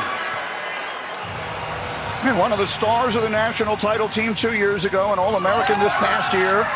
Great size in the middle of that D-line, over 330 pounds, runs well, brings plenty of experience. Melly played in 41 games at Michigan. Yeah, I had him 30 on a big board. I think when you look at the fluctuation, both weight, because when he gets a little heavy, I thought his endurance, the stamina played a little high, wore down in some games. That's an issue. I think when he plays at the right weight, he can be a guy who can affect the path of the quarterback throwing the football, because he can break up passes, he can be disruptive. Certainly you look at the violent, active hands, he showed that as well as Mason Graham did at Michigan. He was really, going into the year, thought to be almost on a par with Mason Graham. So when you look at Kenneth Grant, Calais Campbell now is an Arizona Cardinal. Defensive tackle, because of that move, became a need. Kenneth Brantley is a manage at weight. Don't have games where you, like I said, the endurance and stamina you need to be able to play full steam ahead for 60 minutes. When you play high, you're neutralized. And that's what happened with Kenneth Brandt. But when he was on his game and the weight was where it needed to be, he was a really good football player. And he was a guy I thought should get better once he's in the NFL, once he learns to do that. If you're thinking about his ceiling, think Dexter Lawrence from the New York Giants. That's the type of big man he is that can move. Athletic, can run, can make plays. This is not just a guy that's going to be a fire hydrant and sit there. This is a big man that's 330 pounds, Greeny, and he can run, he can move. He's got to become a better rusher, and I think he has all the tools because he is a twitchy 330 pounds. He uses his hands. I need more out of him in the pass rush game, but from a run standpoint, he can lock down just the way Dexter Lawrence did at Clemson. Yeah, the coaching staff in Michigan, Wink Martindale, the defensive coordinator, thinks that this kid has tremendous upside. Anthony Weaver, the defensive coordinator in Miami, they need some beef on the inside. Gave up too many yards after contact last year as far as run defense. He'll help that.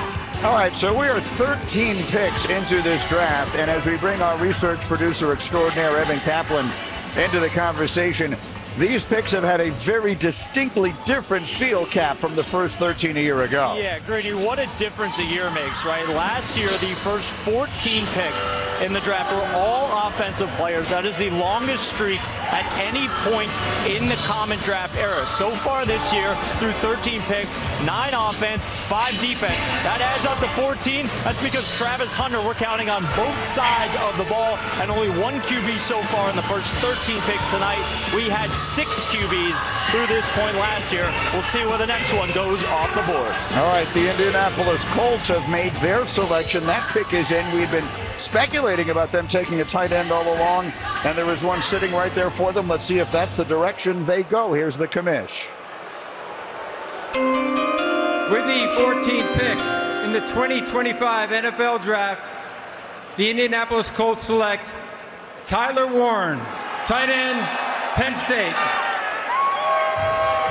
Well, they had to be doing a dance in their draft room. This could not have fallen better for the Colts. Tyler Warren is the best tight end in Penn State's rich football history. He won the Mackey Award as the nation's top tight end last year, catching 104 passes, Mel, in what proved to be a 16-game season for the Nittany Lions. Keep in mind, he didn't have a lot of receptions going in the year because Theo Johnson was there. Became a New York Giant. Theo Johnson did. That opened up the opportunity for Tyler Warren to become a focal point in this offense. He was a chess piece. They were creatively utilizing him in a lot of ways. Had him as a wildcat quarterback. He was a quarterback, left-handed quarterback, southpaw in high school. Great basketball player in high school. Contested catches go his way. He's got strong hands, excellent hand-eye coordination. He's a powerful young man. Running the football after the catch, running with that football. He's a fullback. He is a powerful guy. You can't tackle him. One guy cannot get him down. He'll catch it off your shoulder like he did with Lathan Ransom, the safety from Ohio State. Like I said, he came through. He threw passes this year. Then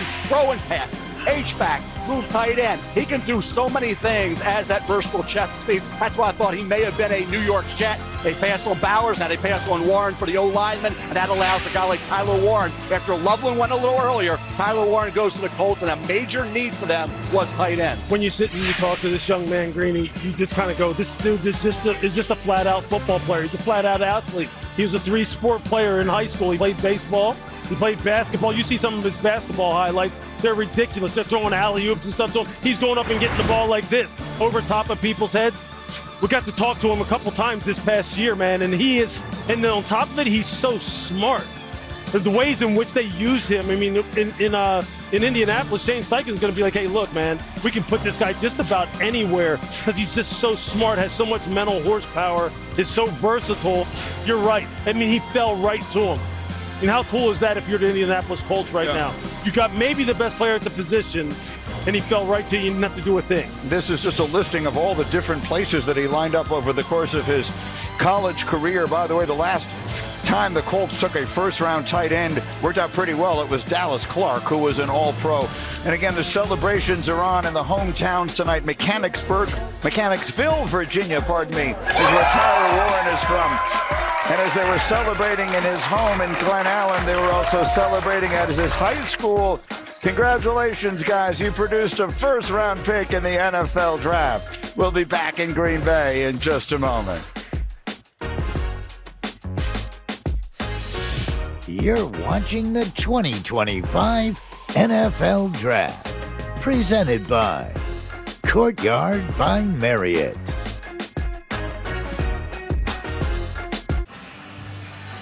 Welcome back to Green Bay. The Atlanta Falcons on the clock with the 15th pick. Mel, let's look at your best available players, brought to you by Courtyard by Marriott. Yes, Shedeur Sanders, and this is looking like Aaron Rodgers. Could be like Boomer Esiason back in 1984, slid to the second round. Think about Brett Favre as well, Geno Smith. This has happened before, and guess what? All those quarterbacks turned out to be pretty doggone good. So for Shedeur Sanders, the key right now is 21, Pittsburgh. He gets past Pittsburgh. Who maneuvers to go get Shedeur Sanders, or they wait until he falls in their lap, right? That'll be interesting, because guess what? He will come back to haunt some of these organizations that pass on him. Count on that. The ESPN Draft Day predictor surprised, perhaps, that Shedeur Sanders hasn't been drafted yet, but not stunned. Maybe the bigger surprise is that Jalen Walker is still on the board. Jalen Walker had, according to our predictions, less than a 1% chance still to be available here at the 15th selection. The Atlanta Falcons are a team that certainly could use defensive help. Would that be a pick that makes sense here? Yeah. Well, let's go back to Mel's graphic for a moment here if we can. We talk about quarterback sliding, and these have been some of those that you were talking about. Yeah, this is based on my grades and all the mocks and everything I was doing then. Who was the surprise? You see Geno Smith all the way into the second round. Jimmy Clausen, bust, second round, right? Brady Quinn, 2 Notre Dame quarterbacks, disappointment. Look at all the hits. Aaron Rodgers, Geno, Chad Pennington dropped to 18. He was projected to go a lot higher. Brett Favre, second round. Boomer Esiason. Bengals had 3 first-round picks, didn't take Boomer. He went in the second round. Look how that turned out. Dan Marino dropped to the end of the first round. Cal Davis and Ken O'Brien went ahead of him. So it worked out really good for 6 of the 8 quarterbacks that slid from where they were ranked. We're waiting on Will Levis. I know everybody's, Will Levis should be on that list. More than 2 years, guys, okay? I'll wait on Will. Maybe Will is one on that list. He will be. We'll see how it works out. But 6 of the 8 that slid hit. Yeah. I think Shedeur Sanders will as well. Look, it's always important to the players when they go, because you want to get drafted as high as possible, because there's some satisfaction that comes with that. But where you go ultimately is what matters even more.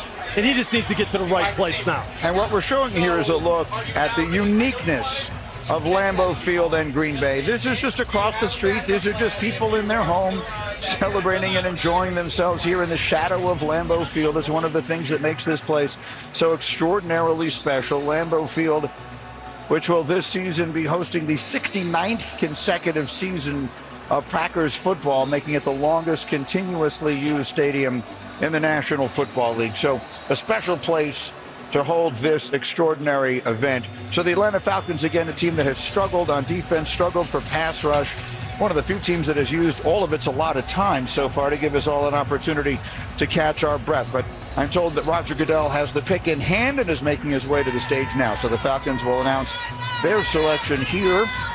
It will be Atlanta, then the Arizona Cardinals on the clock after them, then Cincinnati, Seattle, Tampa Bay, and Denver rounding out the top 20. Here's the commissioner with the Falcons selection. With the 15th pick in the 2025 NFL Draft, the Atlanta Falcons select Jalen Walker, defensive end, Georgia. Well, there he is. That's a name we expected to hear earlier. He won the Butkus Award last year as the nation's best linebacker, 61 tackles and 6.5 sacks for the Bulldogs as they won the SEC. He was a 5-star and a Gatorade Player of the Year coming out of high school in North Carolina. Carolina took Tedero McMillan, didn't take Jalen Walker. That allows him to slide down here. Jalen Walker led the Georgia Bulldogs in tackles for loss with 10.5 and sacks with 6.5. He was off ball as well, getting after it. He was coming off that edge. And what does Atlanta need? They need an edge rusher. For Jalen Walker, this guy is heavy hands. He jolts out opponents back. He's quick to trigger as an off-ball linebacker, physical, taking on blocks. This kid, number 11 in every game Georgia played this year, guys, top. Interesting, Mel. He's an off-the-ball linebacker, but the best thing that he does is rush on the edge. Very, very similar to a linebacker that plays for the Cowboys named Michael Parsons. His ability to line up at multiple positions and wreak havoc on the quarterback. He can play off the ball, he can play on the ball, but he was absolutely dynamite coming off the edge. Just ask the Texas Longhorns. They could not do anything with him. You're going to block him with a tight end, a guard, a tackle. It does not matter. Heavy hand, and at an undersized rusher, Lewis, to me, he reminds me of James Harrison.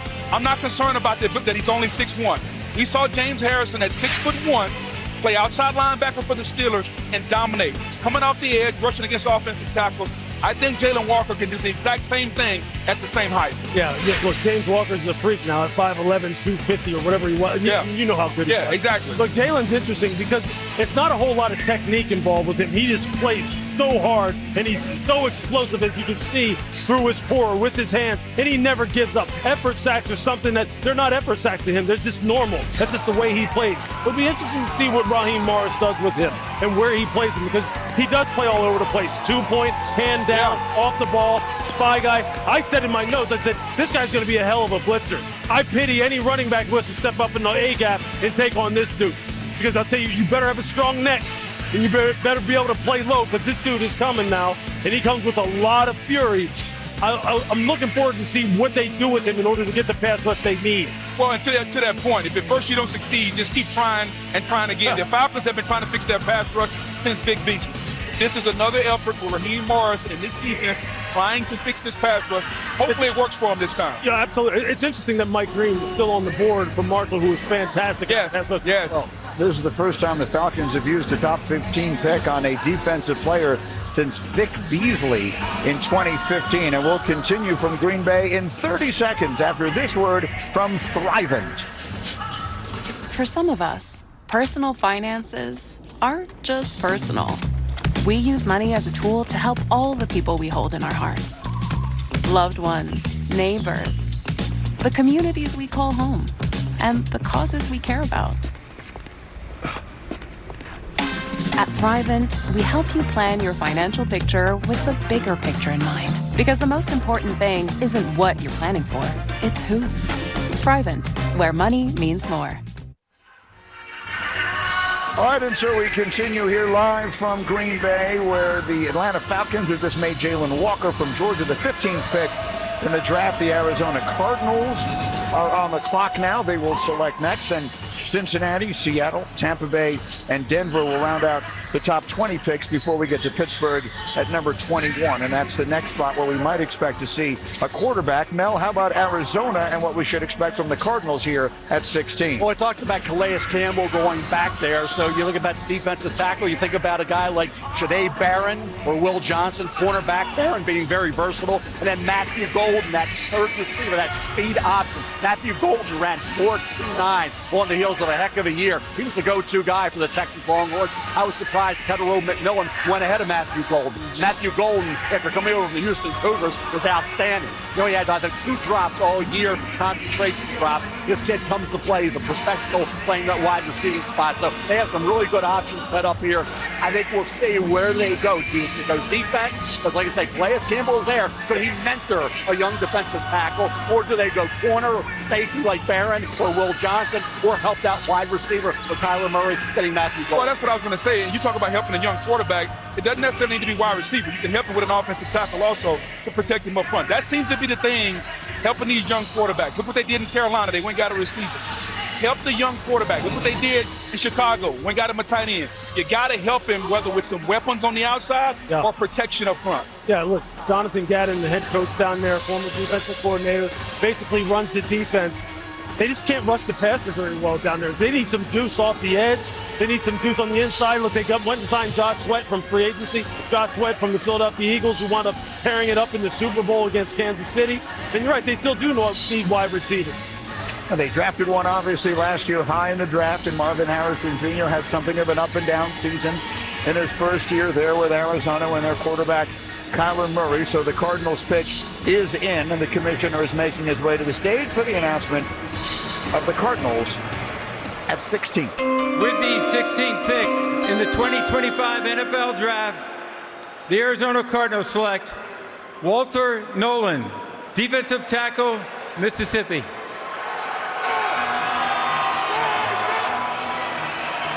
In 2 colleges, first at Texas A&M Then an outstanding season at Ole Miss with 6.5 sacks, where he was a consensus All-American and a finalist for the Outland Trophy. Yeah, production this year was not the problem. He had as many tackles for loss and sacks just one season as Mason Graham, who we really like, had in 2 seasons combined. So for Walter Nolan, the talent, I like the versatility, guys. You can move him around, and he can be disruptive. And I think the fit, you have Calais Campbell back in Arizona to mentor Walter Nolan. So I think from a standpoint of developing a young player, teaching him right, making him understand what it takes to be a professional football player, this is, I think, what Walter Nolan needs, and it will benefit him in his career. And I think the Calais Campbell part is really necessary because Walter Nolan can be as good as he wants to be. He can be dominant, Greeny. He has multiple position versatility, but I'd line him up in 3 techniques because a guy like this has to get vertical, that can hit gaps and get to the quarterback. When you pick a defensive tackle this high, you're expecting impact plays, not just tackles for losses. You want sacks, you want cause fumble. He's the twitchiest defensive tackle in the draft. He's got that, he can get upfield and get around the offensive guard and get to the quarterback. My only problem with it is I didn't see it consistently enough.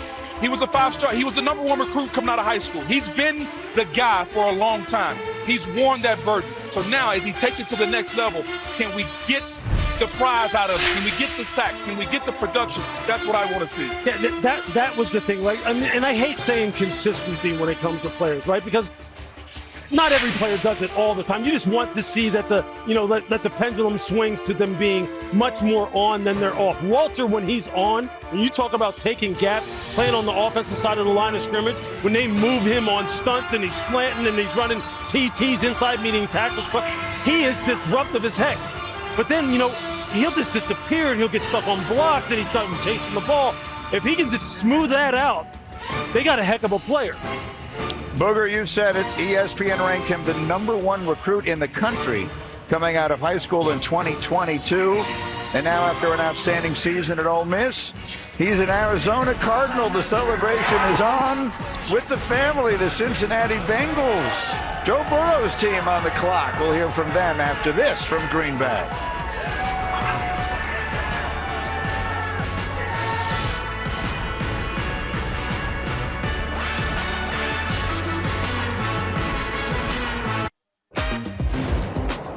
Welcome back to the 2025 NFL Draft, presented by Courtyard by Welcome Marriott. back to the 2025 Draft in Green Bay, Wisconsin, where we are now on pick 17. The Cincinnati Bengals, a team that lost Sam Hubbard, a defensive end, to retirement offseason. They're still talking to Trey Hendrickson about a new contract, but the two sides still have not gotten close to a deal. So in the interim, the Bengals are expected to look at this spot for more pass rush help. All right, Shefty, thank you. And that Bengals pick is in.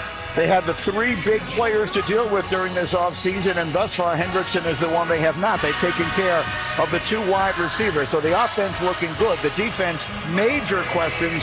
Here's the commissioner to announce the 17th pick as we begin the second half of the first round of this draft. The commissioner enjoying the musical performance. And here's the selection. With the 17th pick in the 2025 NFL Draft, the Cincinnati Bengals select Shamar Stewart, defensive end, Texas A&M. All right, so he was a top 10 national recruit coming out of Miami. And does he ever look the part? The athleticism off the charts. But, Mel, we've talked about it throughout this draft process. Just 4.5 sacks in 3 seasons at College Station. So it's a difference between the traits and the production. Problem is, Greeny, some AOGs block the LTP. That's AOGs, another occupation guy, right? The guys will not be playing professional football. Neutralized and handled Shamar Stewart. 1.5 sacks the last 3 years. That's 4.5 for his career. The last 7 games of the year, 3 successive seasons, he didn't record a sack. This against college offensive linemen. Now, if you want to say, boy, beat Daniil Hunter, could he? Daniil Hunter had 4.5 career sacks, 1.5 his last year at LSU. He's got 99.5 sacks. He averages 11 sacks a year in the NFL. But that's an outlier, right? Will Shamar Stewart, who we talk about an LTP or looks the part, 6'5", 267, 4'5", 40, 160, 10, 34 1/8 arms, and a 40 vertical. Are you kidding me? He should be getting getting double-digit sacks, Bug. What's the problem? Mel, here's the thing I'll tell you. I'd rather drive a Mercedes than a pickup truck because I like to drive fast. At least I know I can go fast in the Mercedes. And it's up to the defensive line coach to get the best out of him, because you can take this young man with the traits that he has and his speed. He has the potential to be a double-digit sack guy in the National Football League. A lot of disruption, not a lot of production, but the tools are there. Mike Tomlin has a saying, if the guys didn't need coaching, I wouldn't have a job. He needs coaching. He needs to understand his pass rush move and how to finish at the quarterback. That's what the NFL is about. I love this pick for the Cincinnati Bengals, and I just wonder how this is going to impact Trey Hendrickson and what they do with him. You know what? They need somebody like Trey Hendrickson around to show this young man how to rush the pass, right? Think of some of the players that you played with. When you have other guys who you can sit and watch, like, it's not just going to be on their new defensive coordinator, Al Golden.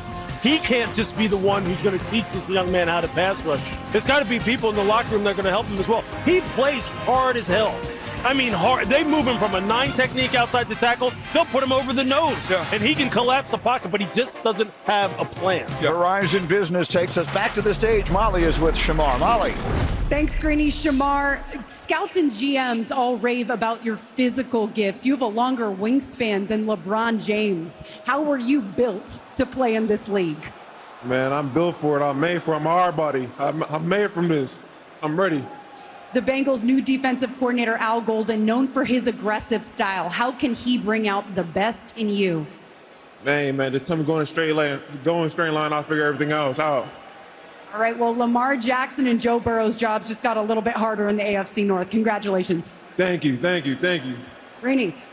Molly, thank you very much. Shamar Stewart, again, the magnificent physical talent, the production that hasn't always lined up to it, but a player we did expect to hear his name early tonight. Mike Green still on the board. A lot of pass rushers in this draft. It was interesting to see in which order they would fall, and now they are starting to do just that. The Seattle Seahawks are on the clock, followed by Tampa and Denver, and we'll be back in 15 seconds after this word from Thrivent.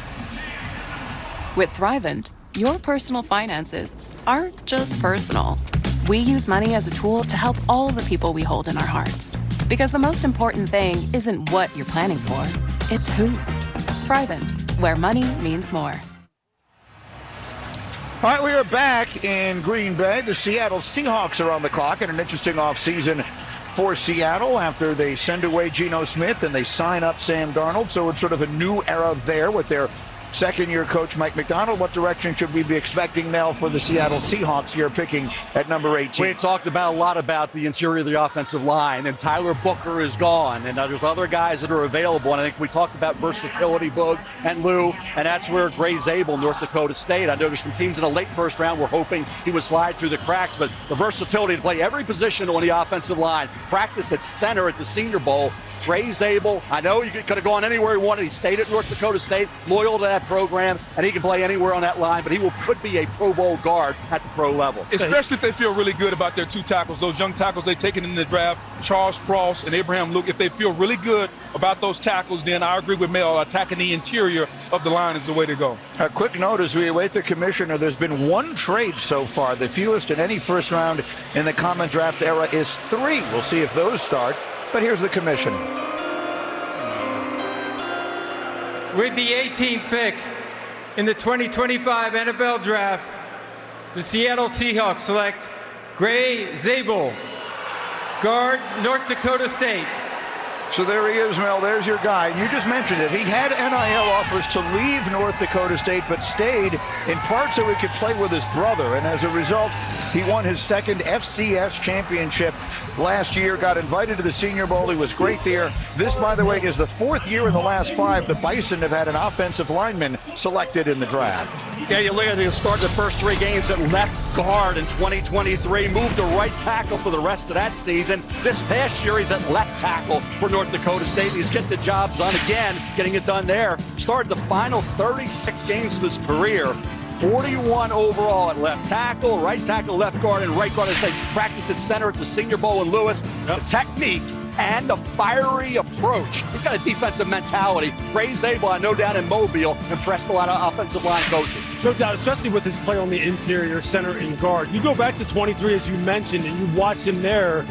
where he started those games at left guard, he looked like a Pro Bowler. He looked like a guy who's going to be all rookie immediately, and he's going to challenge for a Pro Bowl spot. The arm length does show up in tackle for him.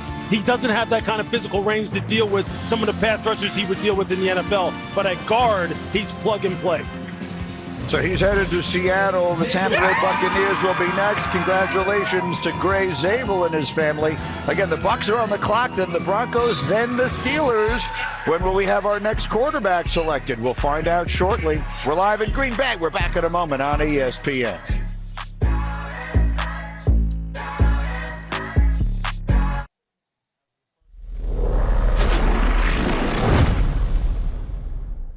With the first selection in the 2005 NFL Draft, the San Francisco 49ers select Alex Smith.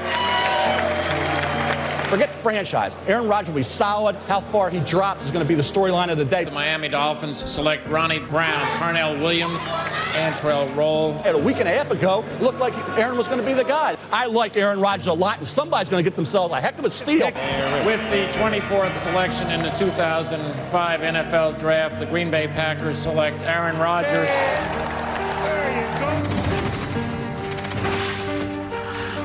We're back in Green Bay. Time now for a draft moment brought to you by Ego.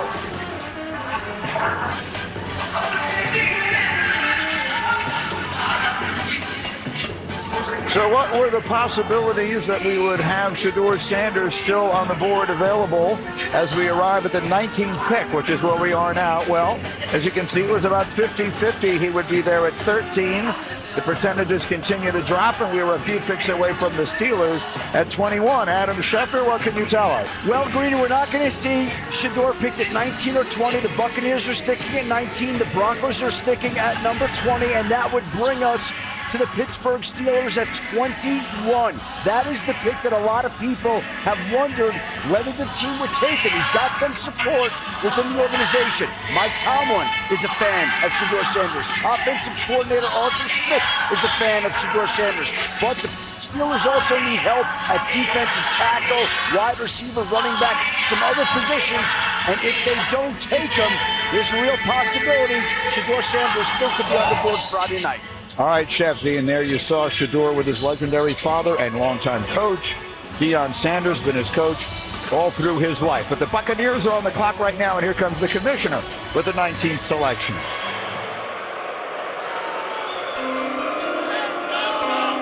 With the 19th pick in the 2025 NFL Draft, the Tampa Bay Buccaneers select Emeka Egbuka, wide receiver, Ohio State. That's a little bit of a surprise. A terrific player.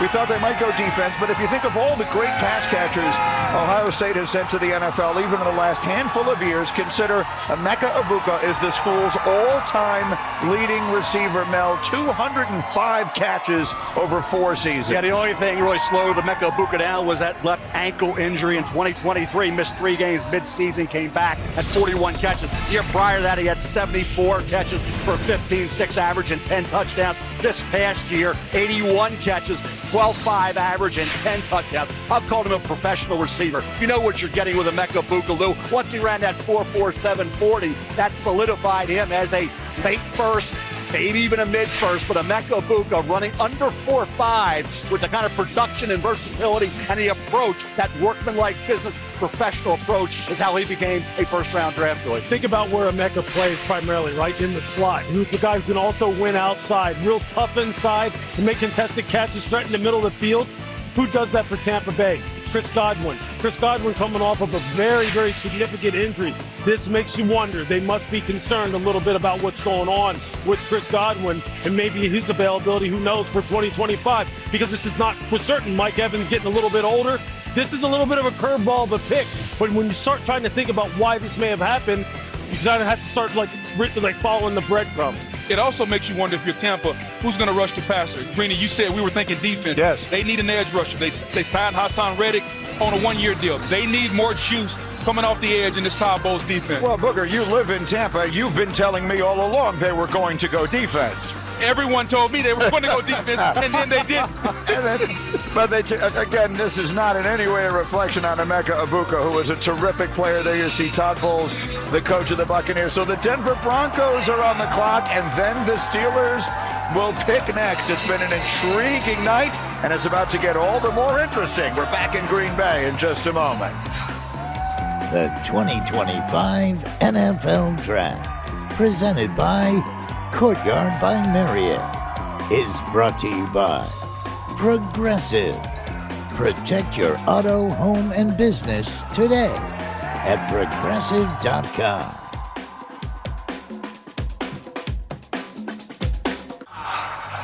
Welcome back to Green Bay. The Denver Broncos are on the clock at number 20, and right now it's time for a look at Mel's Best Available, brought to you by Courtyard by Marriott. Yeah, you got some good ones. Shador, I'm amazed right now that he's still on the board, as I was with Aaron Rodgers. New Orleans, hey, I'm going to wait and see who makes a move to get Shador Sanders before I start talking about those organizations that will haunt them. Will Johnson, we talked about the injury. That is affected where he went. Good corner. Had he been healthy through the process, would have been a top 10 to 15 pick. I love Amari and Hampton for Denver. I've said it for 3 months. They need a running back who's complete. He is to help out Bo Nix. Josh Simmons was the best tackle until he got hurt in October in that game against Oregon. That's why he's still available. Right tackle, left tackle could play guard as well. And I'm surprised Matthew Golden, once he ran 4.29 on the heels of a great year at Texas, on the heels of 2 really good years at Houston with the Cougars.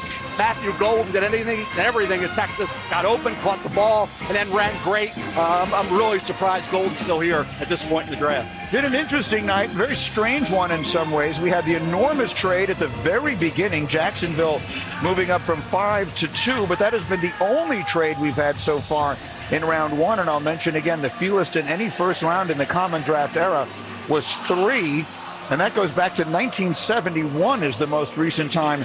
So we've generally had a lot more than that. The Broncos pick is in, and here comes the commissioner with a special guest to make the selection.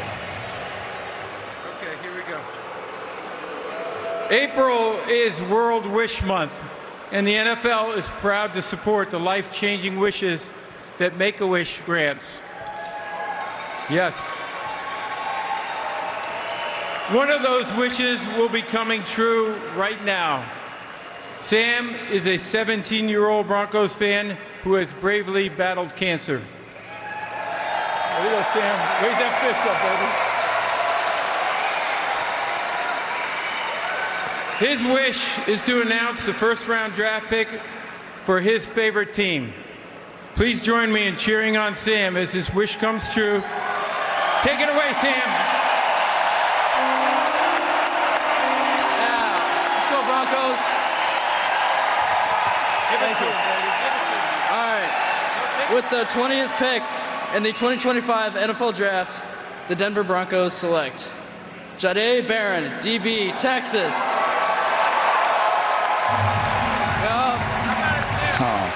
It's a wonderful moment. Jahdae Barron, a young man, grew up in Austin, much decorated in his final season with the Longhorns. Mel, a consensus All-American, won the Jim Thorpe Award as the best defensive back in the country, had 5 interceptions on the season. Yeah, 2 Texas Longhorns ran great at the combine and needed to. Matthew Golden, I've been talking about the 4.29. How about Jahdae Barron running a 4.39 when some thought he'd run 4.45 to 4.5 at 5'11", 195 pounds. Plays everywhere in that secondary for Texas. Super smart, can blitz, intercepts passes. I talked about it. Doesn't miss many tackles at all. He had 67 tackles, 5 interceptions, 11 pass breakups this past year. Jahdae Barron did. Short tackler, instinctive, versatile guy. He can play him anywhere in the deep patrol. Yeah, this is another guy that Steve Sarkisian, the head coach of Texas, just raved about. He raves about Barron because of the fact that he's a great locker room guy. He's a guy who can fit in with everyone. He's kind of a spokesman for a team. He kind of settles everyone down. And as far as on the football field, you're right. He's super versatile. Can play inside and outside. Has great instincts, great vision, route development and understanding, and the willingness to come up and hit, play strong at the catch point. That's what Vance Joseph's going to want out there in Denver, where they play some pretty good defense. Him and Patrick Surtain II, that's a pretty good group of corners right now when you're talking about the Denver Broncos. And as you start to look at it, he's a faster version of what Brian Branch does for the Detroit Lions. A multiple position player that can play inside, outside, that can play in the middle of the field. He can do it all, kind of a joker on defense. He will be used very well in Denver. Yeah. All right, and so now we get to the Steelers at 21, and this is a spot that obviously we have had circled for quite some time. Adam Schefter, what can you tell us? Well, Greeny, one of the most intriguing spots of the draft. Shedeur Sanders is still on the board right now. The Pittsburgh Steelers still are awaiting an answer from Aaron Rodgers. One person in the league said today they wondered how that combination, Aaron Rodgers and Shedeur Sanders, could go along if the Steelers went that route. But there are no assurances that Pittsburgh is going to go that route at number 21 when they have other needs as well. This will be an organizational decision. If they take Shedeur, he has a new home. If they don't, then we have entered into a really intriguing part of the draft where Shedeur Sanders and Jackson Dart are alive. And interestingly, the belief around the league is that the Saints and the Giants both really like Jackson Dart. So, Shefty, there's an irony in all of this, Mel, because you keep making the comparisons to Aaron Rodgers and the way that he slid through the draft, and now perhaps Rodgers playing some role in Pittsburgh's decision as they make this pick here at 21. But we're waiting to see if this is the spot. Shedeur Sanders will finally hear his name called. The Steelers have no second-round pick. That went to Seattle for DK Metcalf. So they're sitting here with a pick. We talked about Derek Harmon. Derek Harmon, defensive tackle out of Oregon, could be mentored by Cam Hayward. Cam Hayward can't play great forever, right? He's a Hall of Famer, but he's with 2 more years, maybe 3. So you bring in maybe Derek Harmon. How do you feel about Shedeur at 21? Have him at 5. This organization has not had won a playoff game in 9 years. They haven't had any losing seasons in a long time, but 21, they haven't won a playoff game in 9 years. In this division, with Burrow and Lamar and the AFC loaded with great quarterbacks, and you have Mason Rudolph, and there's Shedeur sitting there, and you have no second-round pick. Where's the young quarterback coming in, Boog? I'm taking Shedeur Sanders. I prefer him in New Orleans. I don't know what the Saints were thinking there. That's their decision. I disagree with it. But if I'm Pittsburgh, Shedeur Sanders, the pass on him at this stage at pick 21, Boog, come on. All right, I'm told that the pick is in. The commissioner is making his way to the stage. Will this be the moment that we hear the second quarterback's name, or will the drop continue? Here comes Roger Goodell with the announcement. With the 21st pick in the 2025 NFL Draft, the Pittsburgh Steelers select Derek Harmon, defensive tackle, Oregon. You can hear the roar in this crowd. That is the surprise of many, and it is echoed on this stage. Let's talk about Derek Harmon. The young man can rush the passer from the interior of that D-line. Led all defensive tackles and quarterback pressures with 34. Mel, he was fabulous at the Combine. He's from Detroit. Started his career at Michigan State. Had 1 season at Oregon. He had a really good season because he did something at Oregon that he didn't do at Michigan State, was compete and can be consistent on a game-to-game basis. He really, this year, took his game on a competitive standpoint to a new level. I know at Michigan State, you kept waiting for it to really hit home and really develop into that kind of player that his talent indicated he could be. And this year, he did it. He was disruptive. He got in the backfield. He hit Quinshon Judkins in that game on October 12th, caused that fumble when Ohio State had all the momentum. You watch him, guys. He can get into the backfield. Plays a little high, but he is a guy can learn from Cam Hayward. Talk about that. Will they weigh that position, that need, and having a guy that can be maybe the heir apparent to Cam Hayward against the quarterback Shedeur Sanders? They opted for Derek Harmon because they love the fact he could be the next guy to take over for Cam Hayward. Well, no doubt. And you talk about Cam Hayward getting a little long in his tooth. This is something that Pittsburgh doesn't have, which is interior pass rush. You mentioned he led all defensive tackles as far as pass rush pressures from the inside. And when you look at Keanu Bitten, who they took out of Wisconsin, he's played well, but getting to the passer hasn't been his forte. This is an opportunity to fortify the defensive front. Again, pass on the quarterback, fortify the defensive front with T.J. Watt. I like what the Steelers are doing. You just wonder, without Aaron Rodgers, who's going to play quarterback position for them? That's a great question. We don't know right now. No one knows. Guess it'll be Mason Rudolph. One wonders if they know. By the way, the Steelers' last first-round defensive lineman was Cam Hayward, whom they selected 31st in 2011. So there's the celebration in the Steeler draft room. The question is, when will the next quarterback come off the board? Come on back and find out. The Chargers are on the clock. We're back in Green Bay in just a moment.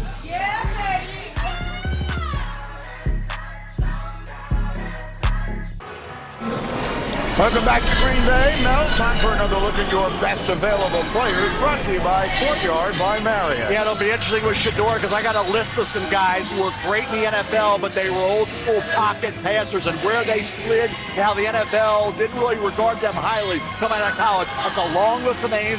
And quarterbacks went on to be outstanding in the National Football League. Will Johnson, I think the injury affected him, pushed him down. Marion Hampton surprised. Denver didn't take. Once Denver opted to go a different direction, and Denver took Shanae Barron, the cornerback safety from Texas. All of a sudden, Hampton could drop a little bit. His running back's not a big need. Please here. Josh Simmons would have been a top 5, top 10 pick had not been for an injury. Medically, he should be ready to go for training camp. Here's Matthew Golden. He would fit what the Chargers are looking for as well. Who catches the football and has great speed with that 4.29. The Chargers' needs right now: interior offensive line, wide receiver, tight end, and they could not stop the run. 27th in per carry average allowed last year. There isn't any question, however, this has become now the story of the night. Shedeur Sanders, according to our draft day predictor, there was a 96% chance that he would be selected in the first 21 picks entering this draft, 21 being the operative number with the Steelers. So we are now in that zone where we wait to see if any team chooses to trade up from the second round to make the aggressive move. We always act like we're in the 6th round of the draft right now, and Shedeur Sanders hasn't been picked. And we're still where Lamar Jackson wasn't taken. And last time I checked, the Baltimore Ravens took Payton Hurst, a 25-year-old tight end at the time, out of South Carolina, tight end. And then they traded back into 32 to take Lamar Jackson. We're ready to pack it up at the end of day 1 and get ready for day 2, right? There's Lamar Jackson. That list of the pocket pass. Johnny Unitas, cut by the Steelers, passed over, right? Nobody wanted. Dan Marino passed over for Cal Davis and Ken O'Brien, right? Joe Montana went in the 3rd round. Kurt Warner, undrafted free agent. Peyton Manning, people have to live like Ryan Leaf over him because Phil Foley to take him number 1 overall. Matt Ryan. Jake Long went ahead of Matt Ryan. They took him so far, something for Ken Henney over Matt Ryan. Pocket guy. How'd that work out, right? Drew Brees, 2nd round. Chargers, then Miami didn't take him. Goes to New Orleans, right? How'd that work out? Brock Purdy, Mr. Irrelevant. Kirk Cousins, 4th round pick. They're all traditional drop back pocket passers. I didn't mention the greatest of all time, Tom Brady, 6th round pick. But just think about that list. The NFL didn't like him back when Johnny Unitas came out of Louisville. They didn't like him now.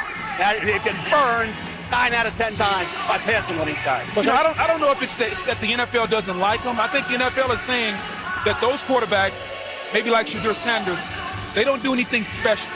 So we talked about earlier in the show about people getting wild with the off-platform throws and all these different things. Shedeur Sanders plays point guard from the pocket, and maybe they're not valuing that in the first round now. But you know what, Bro? He does do something special. The first thing that quarterback whisperers, guys who we respect the most as far as developing quarterbacks, that the first thing that they talk about when they're talking about what does it take to play quarterback at a high level in the NFL, they don't say wild throws. They don't say great traits. They say exactly what you said in your own highlights. Decision-making. Yes. Accuracy. That's what they say. Shedeur has made great decisions in the pocket, outside the pocket. When he's getting his head knocked off, he's made great decisions. He throws the football with accuracy. The whole arm strength thing, I mean, come on. Look, how many times? He's a nice passer of the football. It's as simple as that. He just is. What this comes down to, look, I'm going to try and look at this from a team's perspective, right? Every team likes, teams like players. It's just a matter of what price do they want to pay, right? So they figure for him, if we're judging the landscape right here, we don't need to pay top 15 prices, top 20 prices. Heck, we may not even need to pay first round prices. Does that mean I agree with it? But they need quarterbacks, though. You're right. The most important position. Hey, they're taking all the teams that are passing on them right now, as Mel just mentioned, are taking a gamble. They're taking a gamble. The teams who need a quarterback, and if you pass on him and he winds up having a Drew Brees type of career, a Tom Brady type of career, which he's totally capable of. You're going to sit back and teams are going to. There's going to be a lot of revisionist history on him. I get that. There's going to be a lot of case studies done on why did people pass on him? Was it because they thought he was cocky? Was it because of his dad? Was it because he was too brash? All the other nonsense that you hear. Because it isn't because of how he plays the game. I agree with you. It's not how he plays the game. All right, we have only had one quarterback selected. We have only had one trade made. If Shedeur Sanders was going to get drafted here, it would have to be a trade because Justin Herbert is going to be the quarterback of the Los Angeles Chargers. So I said that facetiously. Obviously, this isn't going to be the spot. So the Chargers are on the clock here. Then we will have the hometown Green Bay Packers. So no doubt we'll get a jolt from this crowd. You see Jim Harbaugh's team has made its selection. Here's Roger Goodell.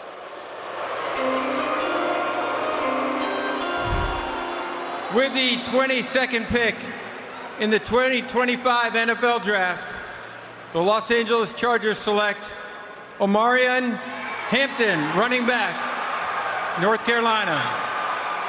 Mel, a player you love, back-to-back monster seasons for the Tar Heels, over 1,500 yards in 2023, over 1,600 last year, 30 touchdowns on the ground, and he added 67 catches as well. Yeah, just turned 22 on March 16th. I thought he'd be a Denver Bronco, and he goes to the division. Now he can haunt the Broncos a little bit, right? With the Chargers, and Jim Harbaugh wants to run the football. Obviously, you got to stop the run, something they couldn't do last year as well. They want to run the football. Omarion Hampton at 220-plus pounds, ran 4.46. Talk about a guy at 622 carries in his career. That's 128 fewer than Ashton Jeanty. So a lot of tread left on those tires. I talk about contact and being able to go run through contact. He will do that. Excels at picking up yards and breaking tackles after that contact with the leg drive, the determination, and that breakaway speed he possesses. Very good hands as well. Had a career high 38 receptions, 2 touchdown catches this year.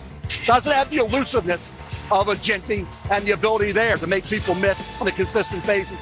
Pass blocking needs to improve just a bit, but the athleticism and one cut, he can go. Omarion Hampton will hit that hole hard, and he will break tackles. He is a game breaker. That's Joe Mixon. 120-plus pounds. That's Joe Mixon right there. That's what it looks like. Joe Mixon wearing the North Carolina uniform. And you put him in this offense where they want to run the football with Harbaugh coming downhill. This is a perfect fit for Omarion Hampton. All right, and so as the National Football League has now taken to bringing the draft on the road, we will reach that moment that we look forward to every year. The home team is on the clock, and just listen to these fans in Green Bay.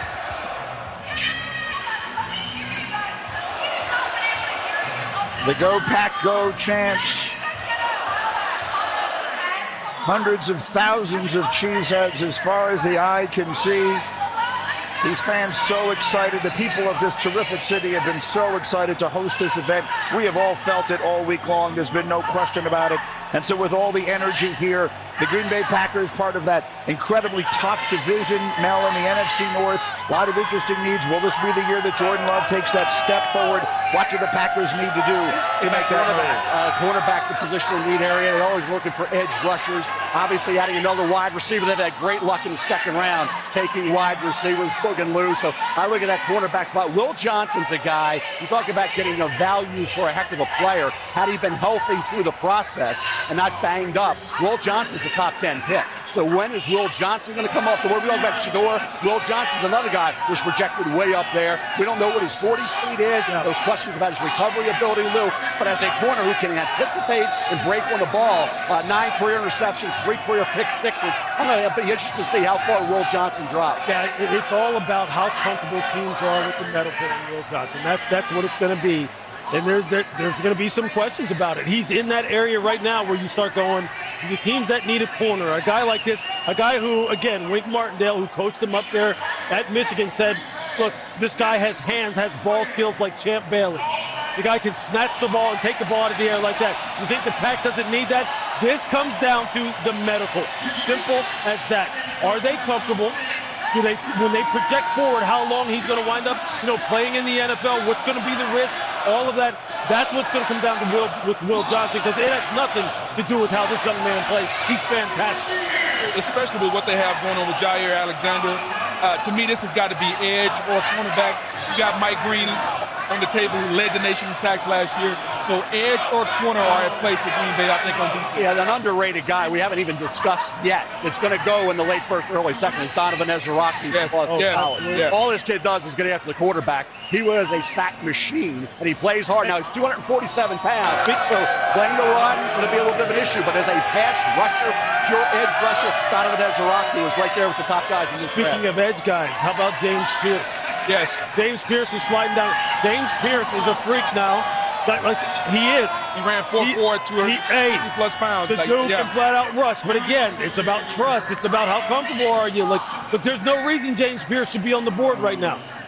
When you watch his tape, there's no reason he should be on the board. But you're getting into that area of the draft, Randy, where teams have some questions, right?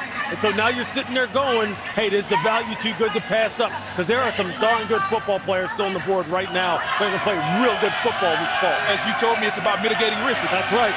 That's right. You got to try to mitigate the risk based on the talent that you have, based on what you know. And to your point, when you talk about Ezra Raku, talk about Mike Green, all those guys are tremendous football players. Which one do you think you can mitigate the risk? Well, I'll tell you what. As a Raku, there's no risk as far as the person. Understood. Right? I mean, there it's just does he have ideal measurables? But as far as the teammate is concerned, we were fortunate enough to cover Boston College a couple of times this year with college football. Ezra Raku is the salt of the earth now. He's a great kid, a great person. And I'll tell you, two other kids as UCLA Bruins. I call them having an entry with the Kentucky Derby coming up for Saturday in May, right? Yeah. How about Olufemi Oladejo and Carson Schlesinger? Schlesinger off ball was everywhere making best tackles. Instincts in the draft. And Oladejo, when they moved them off ball to outside, was getting the quarterback. Yeah. So those are two UCLA Bruins going to be really good late one, early two. No question. So all the speculation here at this desk has been about defense. I've had a lot of Packer fans come up to me this week and say, Greeny, we never take a wide receiver in the first round. It's funny you say that. Matthew Golden is still on the board, Mel. I've said his name about 5 times already with picks. Matthew Golden to me, people say, well, you had 1 year of production. I thought at Houston, for what they were asking him to do for 2 years, he did a solid job. And then this year was supposed to be Isaiah Bond. It was Matthew Golden. Then Matthew Golden ran a 4.29. I don't know what else the kid needed to do. Yeah, you'd like to see 2 years at Texas, but he only had 1 season, and he did it all, and then he ran great. Matthew Golden here, are you kidding me, in the late first round? When McMillan already went and Abuka already went? But Steve Sarkisian, look, he's such a great guy to talk to get insight about his players and about why they developed the way they did.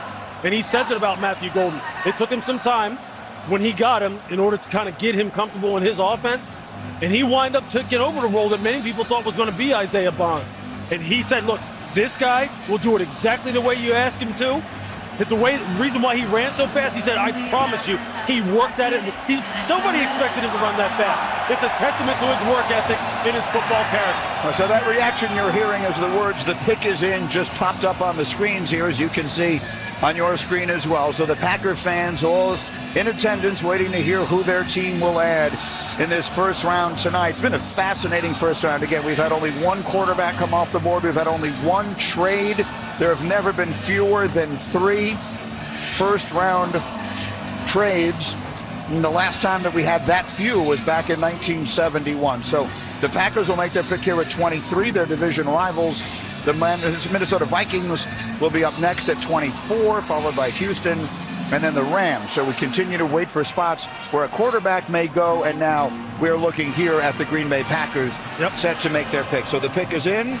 I'm told the commissioner will be making his way to the stage shortly. A Packer team that had some good moments last year, made a playoff run, but played in such a tough, competitive division. The Vikings obviously had that great year, and the Detroit Lions, despite all their defensive injuries, finishing as the number 1 seed in the NFC, falling short in that playoff run as well. So the Packer fans here dancing and singing and waiting to hear where they go. I'm told the commissioner is finally now going to make his way out. And so the pick is ready.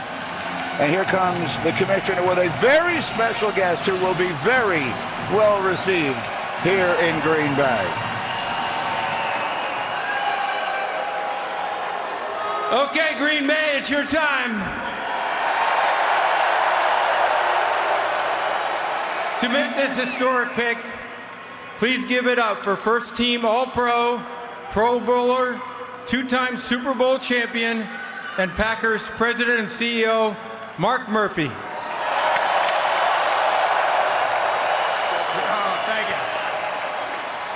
Thank you, Roger. How about this atmosphere? Isn't it unbelievable? Roger, thank you and the NFL for bringing the draft here to Green Bay for the best draft in the history of the NFL, right here. On behalf of the Packers, Packer fans here in Green Bay, Wisconsin, and everywhere, because our fans are everywhere, It is my pleasure to welcome you all to the NFL Draft at Lambeau Field. It is our honor and privilege to host this wonderful event in our community, particularly since we are the only community-owned team in the NFL.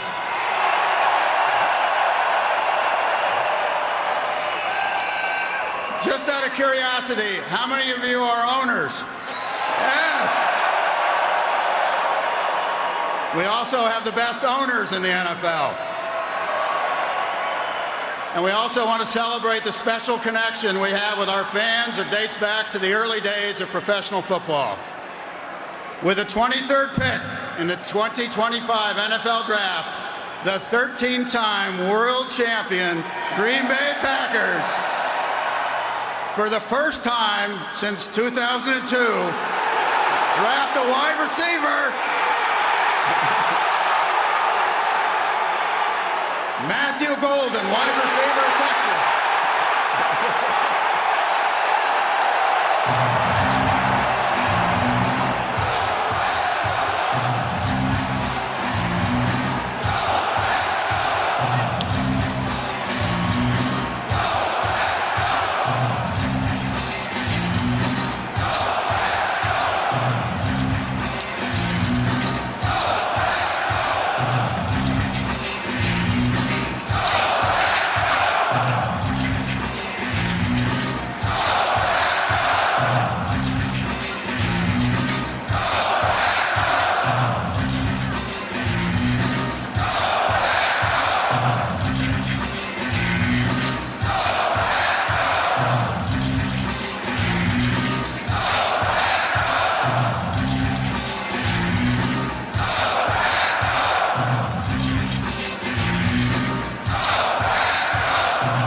For so many reasons, there is no other team in professional sports quite like the Green Bay Packers, and Mark Murphy did a great job of explaining some of those, and so that was the kind of moment you practically cannot get anywhere else in sports. Matthew Golden is going to address the crowd. Let's hear what he says. Well, he went to the microphone, but perhaps not. Well, he'll address Molly instead. It's here we time, go. baby. Hey, I'm finna bring that energy, man. I'm glad to be here. It's a blessing. Green Bay on 3. Hey, let me get a Green Bay on 3. 1, 2, 3.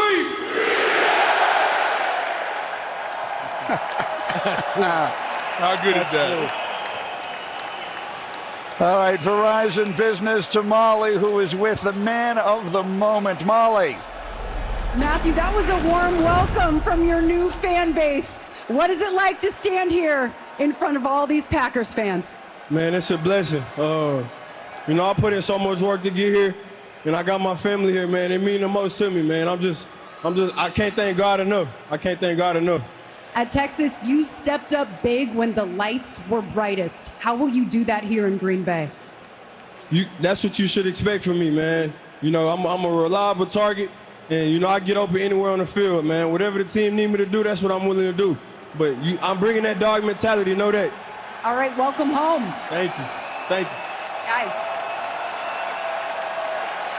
Mel, you mentioned the combine 4.29. That opened a lot of eyes. 58 catches, 9 touchdowns in his one season at Texas. A 16th ranked player on my big board. Packers getting the pick number 23. We're talking about this year.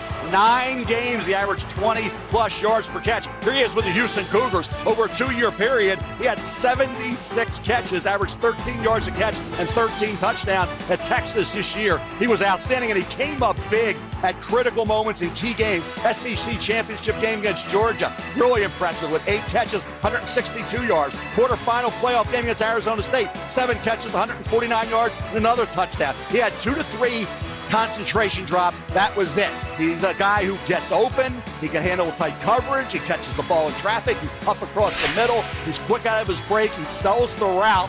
And I was impressed with the consistency, game in and game out, to know that he was understated. He was underappreciated all year for what he did for an offense that needed him. And every time they needed a big catch, Matthew Golden got open and made, let's say, 9 games to average over 20 yards a catch. Is pretty impressive. And I was impressed with his ability to separate.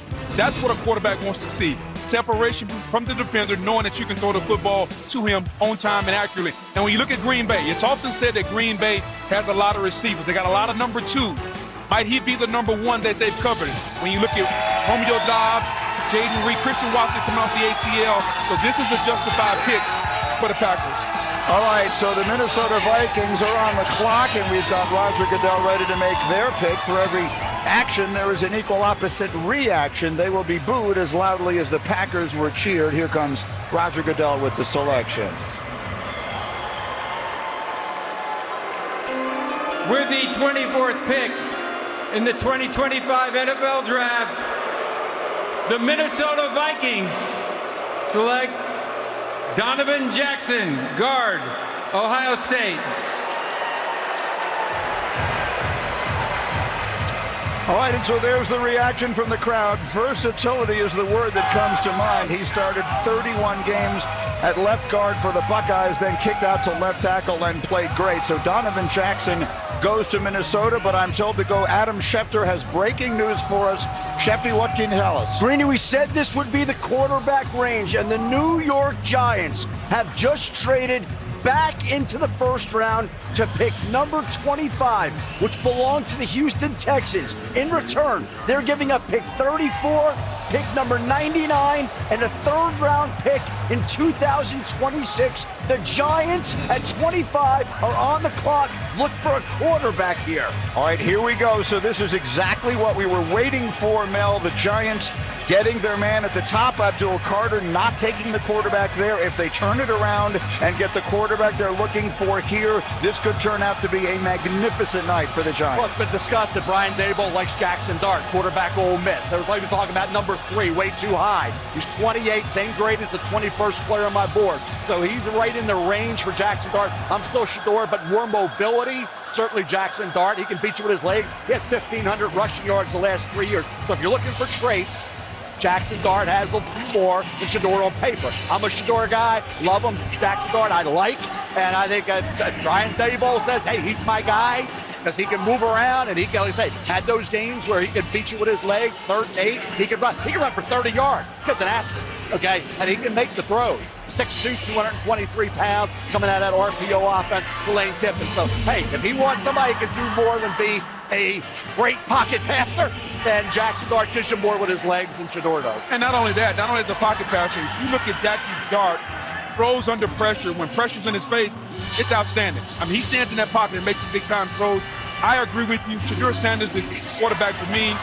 Brian Daboll seems to be leaning toward Jackson Dart. The difference for me was Shador came through in the clutch. When it mattered the most in games late, he's taking it out of field.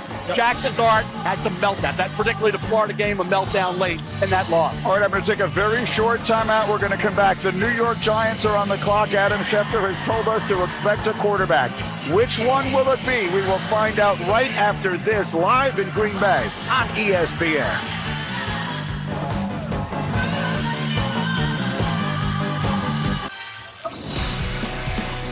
Welcome back to Green Bay, where we have just had our second trade of the night here in round 1. The New York Giants have just traded up into the Houston Texans spot at number 25. And Adam Schefter has told us it is to draft a quarterback. Will it be to take that man, Shedeur Sanders, the Big 12 Offensive Player of the Year, or that man, Jackson Dart, quarterback at Ole Miss? Opinions have been split between these two. Mel Kiper, you have been on the Shedeur Sanders bandwagon since the beginning of the season. Again, we are waiting. The commissioner can make the announcement right now. The Giants, who picked at number 3 in this draft, taking Abdul Carter, the defensive end out of Penn State. This was how many of the Giants fans definitely hoped the night would go. Get the pass rusher early, find a way to get the quarterback that you want. A little bit later in round 1, it appears that's what they have done. So we are awaiting the commissioner on the announcement. Here he comes onto the stage to announce the Giants pick at number 25. The Houston Texans have traded the 25th pick to the New York Giants. With the 25th pick in the 2025 NFL Draft, the New York Giants select Jackson Dart, quarterback, Mississippi.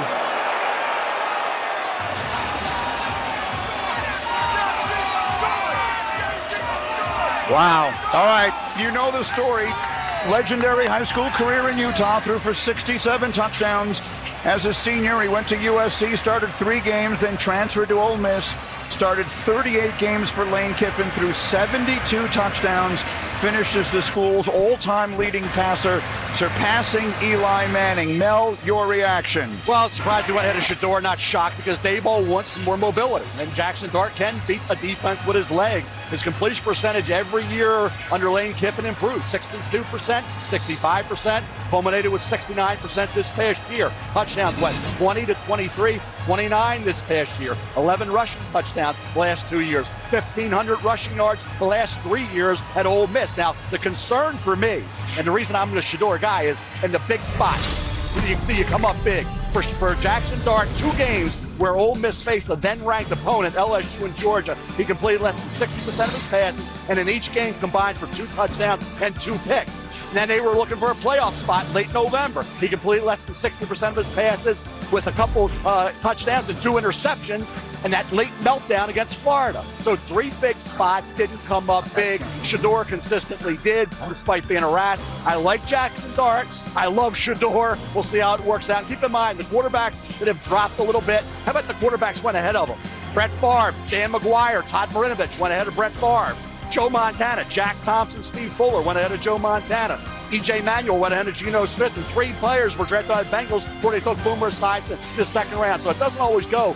The quarterbacks go in the order or the way they work out in the NFL. So for Shedeur, I still believe, I'm going to say it till I'm proven wrong after this, the New Orleans Saints are the perfect fit. Because Pittsburgh's weather, right? The Giants are weather, and the division's weather. And for Shedeur, like Drew Brees and Peyton Manning, that dome would help him so much and give him a chance to have the great career that he's certainly capable of. I think Jackson is very, very well respected down in Oxford.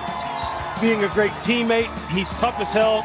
Another kid who I was fortunate enough to call 3 of his games over the past couple of years. He's got a big arm. He is tough. He can pick up first downs. He can bomb the football. It doesn't always seem to be able to get through progressions as quick as you would like. That's something he's going to have to work on. That's something he'll have time to work on because Russell Wilson's going to command. Are you drafting him for the next GM and the next head coach? We'll see. You know what? Hey, that's a question for John Mara. But I'm happy for the kid. Let's find out what we can from Sal Palantonio. He is covering the Giants for us tonight. Sal. Well, Greeny, it's pretty clear that head coach Brian Daboll likes Jackson Dart. Why? Because he has some of the same traits that Josh Allen had in Buffalo. That mobility, the dual threat ability, the big arm to get the ball down the field, the toughness. Those are the traits that Josh Allen showed Brian Daboll in Buffalo. That's why Jackson Dart of Ole Miss is here and will be a New York Giant, Greeny. All right, and so, Mel, once again, this is a conversation that is going to be continued. These quarterbacks will be compared to each other for a long time. We know it'll happen. Shedeur Sanders will be drafted at some point here, whether it's tonight or tomorrow. The Giants have made this decision, and we will take a look at the history of first-round quarterbacks in New York Giants history. They drafted Phil Simms in 1979 out of Morehead State, won them a Super Bowl. Phillip Rivers, we know, was not a Giant. He wound up being traded just an hour or so after the pick was made for Eli Manning. They took Daniel Jones a few years ago. We saw that not work out as they would have liked. And now Jackson Dart, the 25th pick in this draft of the New York Giants. Quick thought, Mel, as the Falcons will be making a pick in a month. I just think it's interesting how quickly he gets on the field. Yep. Coming out of RPO offense, you got Wilson, Winston, and DeVito. Now you add Jackson Dart, and they need the young quarterback. No question about that. But will he be afforded the time necessary to develop out of that offense? All right, the Falcons have traded into this spot, and the commissioner will announce their pick right now. The Los Angeles Rams have traded the 26th pick to the Atlanta Falcons. With the 26th pick in the 2025 NFL Draft, the Atlanta Falcons select James Pierce Jr., defensive end, Tennessee. James Pierce Jr. goes to the Falcons and moved into the spot that had belonged to the Los Angeles Rams. Adam Schefter has more for us. Schefter. Well, Greeny, this is an interesting trade. The Falcons get back this first-round pick to take James Pierce and a third-round pick.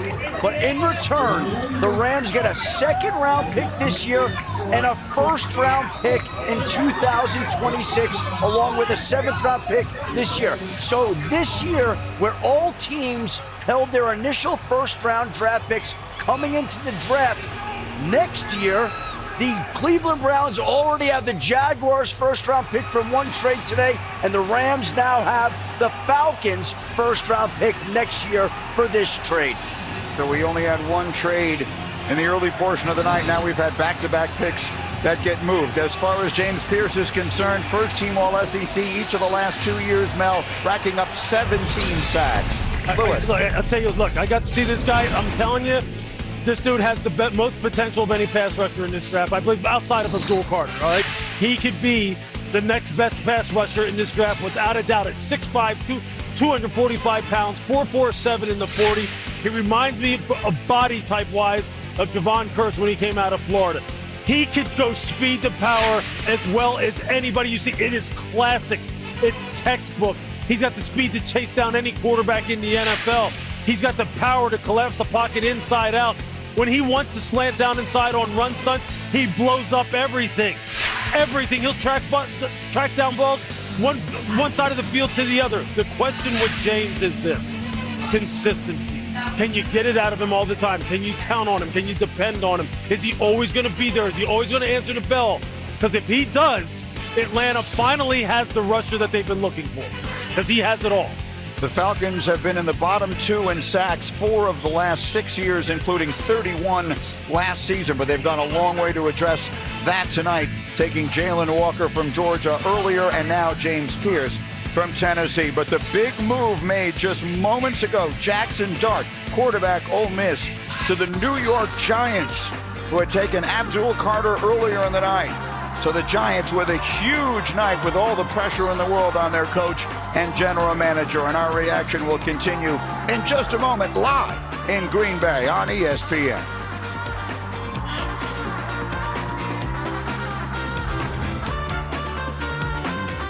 Lowe's helped build the 2025 NFL Draft Green Room. Visit Lowe's.com/NFL Draft now to recreate the look in your home. Lowe's, official partner of the NFL.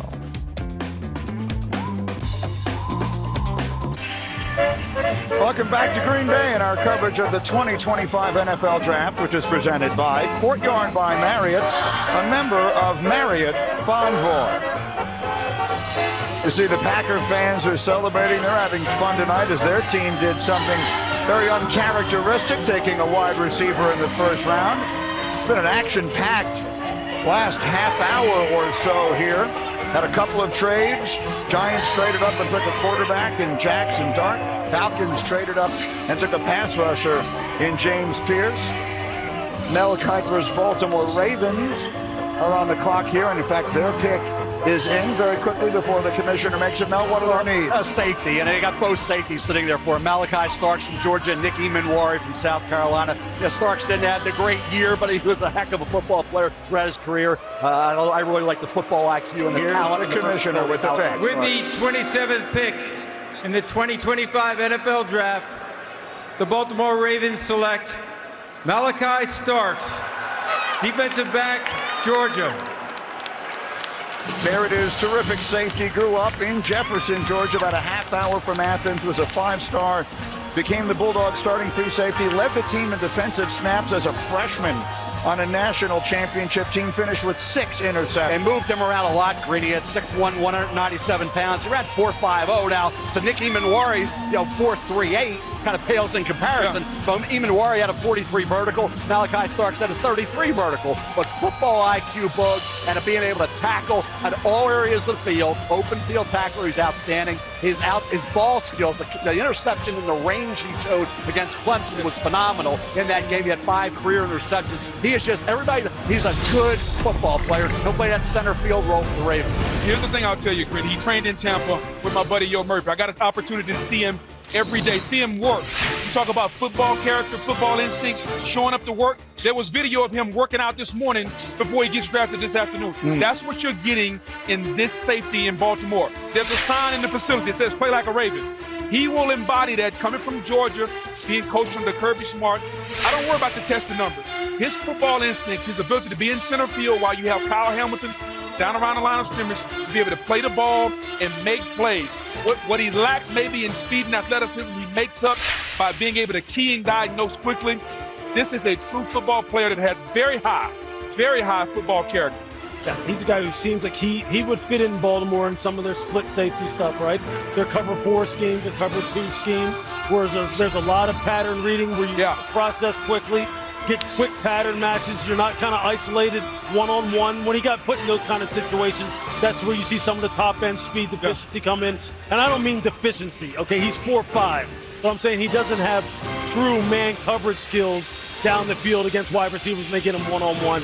But he's a solid, steady player. That's a nice fit, Mel, with Kyle Hamilton. Real nice fit. And I see both these safeties drop down this far. And, of course, offensive guard's an area that we will address, the offensive guard spot. So they're in a pretty good spot to know that they've solidified that spot. Keep in mind, Ardarius Washington, who's a heck of an undrafted free agent pickup out of TCU. Right. He is a free agent after the 2025 season. And he'll benefit from being around a guy like Kyle Hamilton. Yes. No question about it. Those are look, at the safety position where you want guys to be real cerebral and be real smart and be able to work together with one another, get everybody on the same page, he's perfect. And one other note, they really like TJ Tampa, 4th-round steal last year out of Iowa State. Right. And they did some things in free agency with gwes-eas, so they've done some things cornerback-wise, a little under the radar. The development of TJ Tampa, who I think is going to be a nice addition to that defense this year. Wasn't redshirted, but certainly got coming off the injury, a little banged up. They like TJ Tampa. He had a day 3 steal last year for Eric DeCosta, outstanding general manager with the Baltimore Ravens. Now you can actually see the intensity in him as he made his way from the green room out onto the stage and actually lifted the commissioner off his feet, and he's down there on the stage now. Verizon Business brings us down to Molly, who's with Malachi. Molly. Malachi, I can feel the energy vibrating off of you. That was quite the hug with Commissioner Goodell. How do you describe what's going through you right now? I'm ready to go. I've been waiting too long. I'm ready to go. I'm ready. This Ravens defense was a force down this stretch last season. What will you bring to that secondary? I got energy. I move around. I play at a high level coming from a university like Georgia. I'm just ready to go play ball. What do you think about playing with a guy like Kyle Hamilton? It's my dream. Great. Congratulations, Malachi. Thank you. Guys. Everything you just said was illustrated by his behavior in every conceivable way. That was one fired up young man. As the crowd is now starting to boo the Lions. It's been a while since we've seen the other divisional teams in here. They booed the Bears quite loudly. They booed the Vikings loudly, and now they will boo the Lions loudly as well. The Lions, obviously, a terrific season last year, a terrific team, the best in the NFC, just decimated by injury on the defensive side to the point where they almost didn't have a chance by the time they got to the postseason. Well, and when you talk about the defensive side of the football, particularly edge rusher, Aiden Hutchinson missed most of the season. They struggle to find pass rush, particularly coming from the edge. There are some guys that are still left on the board. The guy from BC, Donovan Ezaraku, Mike Green is on the board. They need to solidify the depth from a pass rush standpoint. This is a playoff team that wants to compete for a Super Bowl. You have to fill in the holes, the gaps that you have. You talked about them being decimated on defense. They have to accumulate the depth, especially at the edge position. Yeah, they got to get somebody who can come off the edge. I mean, they need to start establishing some depth by getting some more players. I mean, Aiden needs some help. Yeah. Right? He needs a guy. He needs some juice off the edge. I mean, Donovan Ezerako's still there. Mike Green from Marshall is still there. You would expect it to be a defensive pick simply because of the fact that they had so many injuries. Yeah. And it really just derailed everything they were trying to get done last year. We'll see what happens here. They were one of 2 teams that didn't have multiple players with 5 sacks last season. Aiden Hutchinson led the team in sacks, and he only played in 5 games last year. So, Mel, what direction do we look at as the commissioner makes his way to the stage? I'm going to echo what Lou was saying. I think Carson Schwessinger's another name that we're going to be hearing at some point in time.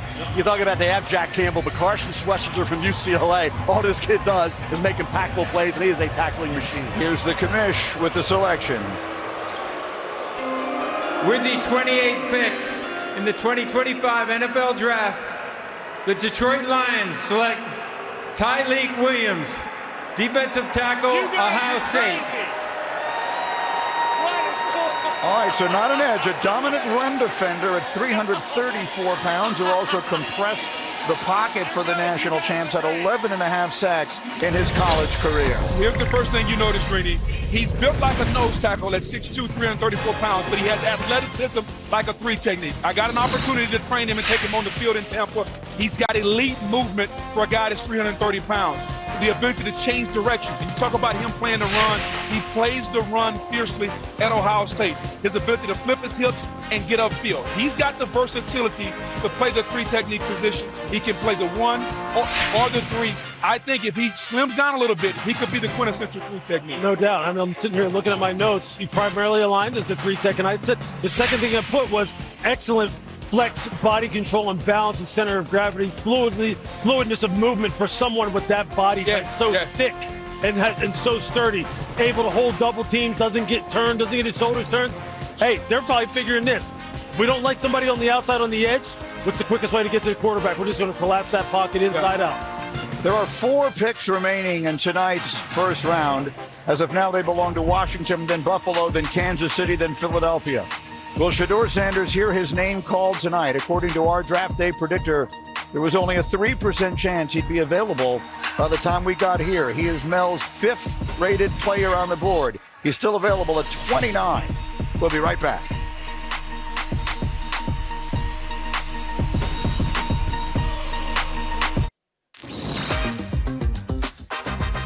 The 2025 NFL Draft is presented by Courtyard by Marriott, the official hotel of the NFL.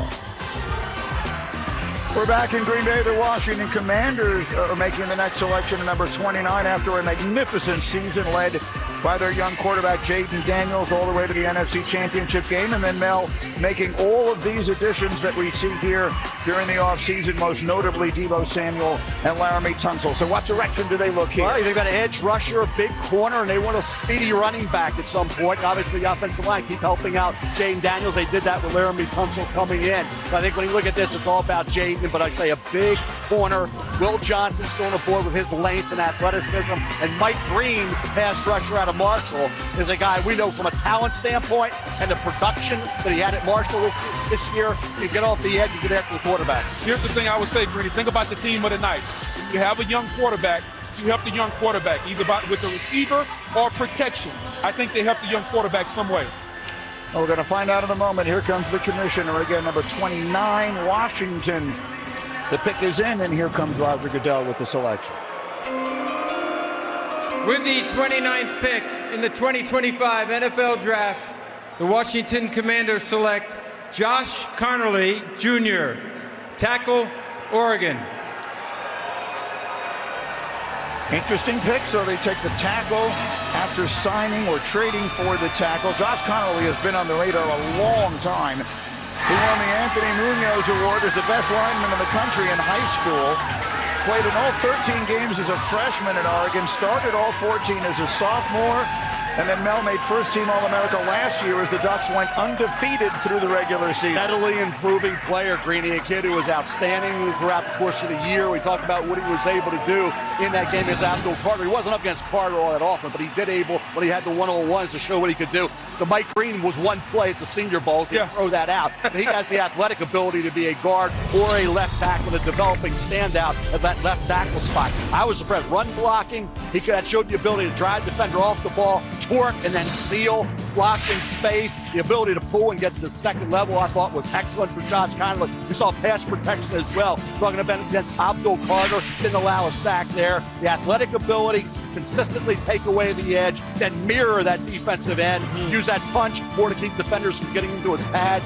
He can lose out a little the power. We saw that during the course of the season, but his hand placement, that could be improved. So an offensive line coach is getting an unfinished, needs a little more polish, refinement. But the talent level, the skill set of Josh Connerly, if you give him one more year at Oregon, he's probably a top 5, top 10 pick. And you see those feet right there on that ET with the tackle slanted down inside. He took that away and then got back out on the tackle looping around. He's got nice feet, heavy hands, knock you off the ball. Got beat a couple times on inside up and unders and spin moves inside. But look, if you nailed it, Boog. What are you going to do? You're going to make sure Jaden Daniels is straight. Make sure that he got some people who can knock guys off the ball. That's a nice pick for them. And you got Laramie Thompson. You traded for him at left tackle. Sam Cosby's at right guard. Brandon Coleman at right tackle. You got to figure he's either going to play the right tackle or go inside at guard. And so now Jaden Daniels, who had a sensational rookie year, feels more protected. You got Deebo Samuel. You got the offensive line. Two new. I mean, you start to see what they're trying to build in Washington around this young quarterback.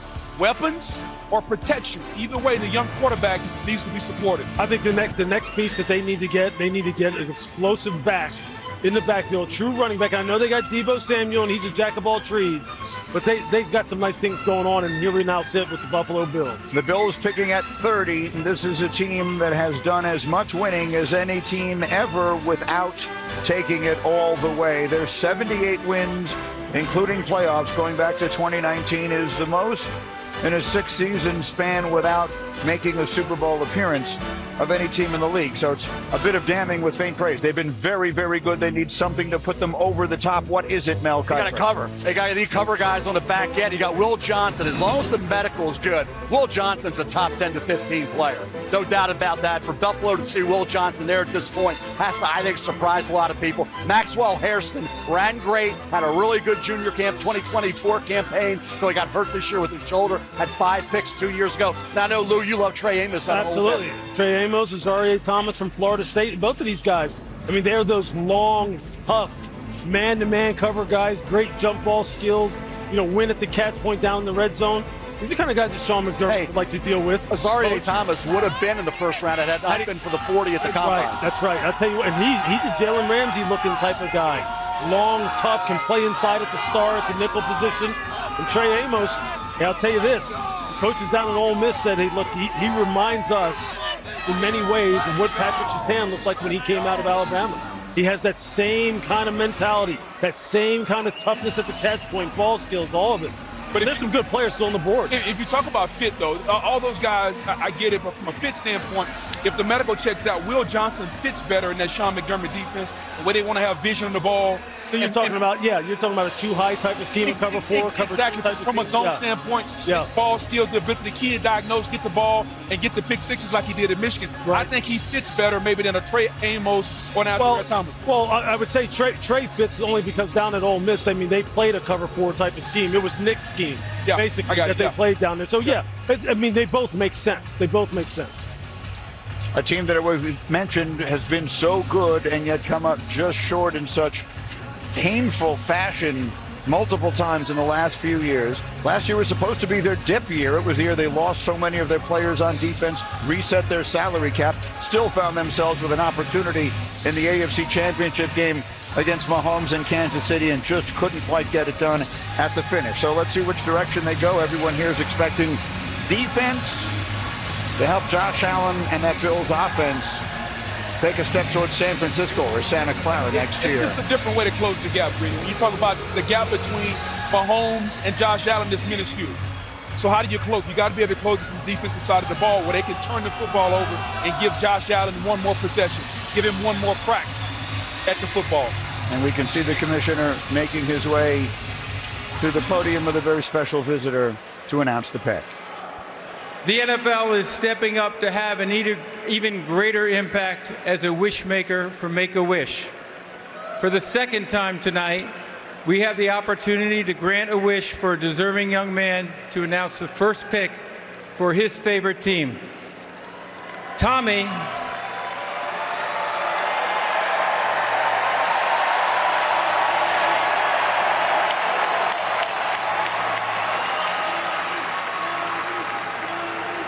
is a 16-year-old living with a neuromuscular disorder, is a huge Buffalo Bills fan, and he's here with me to make the announcement for his beloved Bills. Go ahead, Tommy.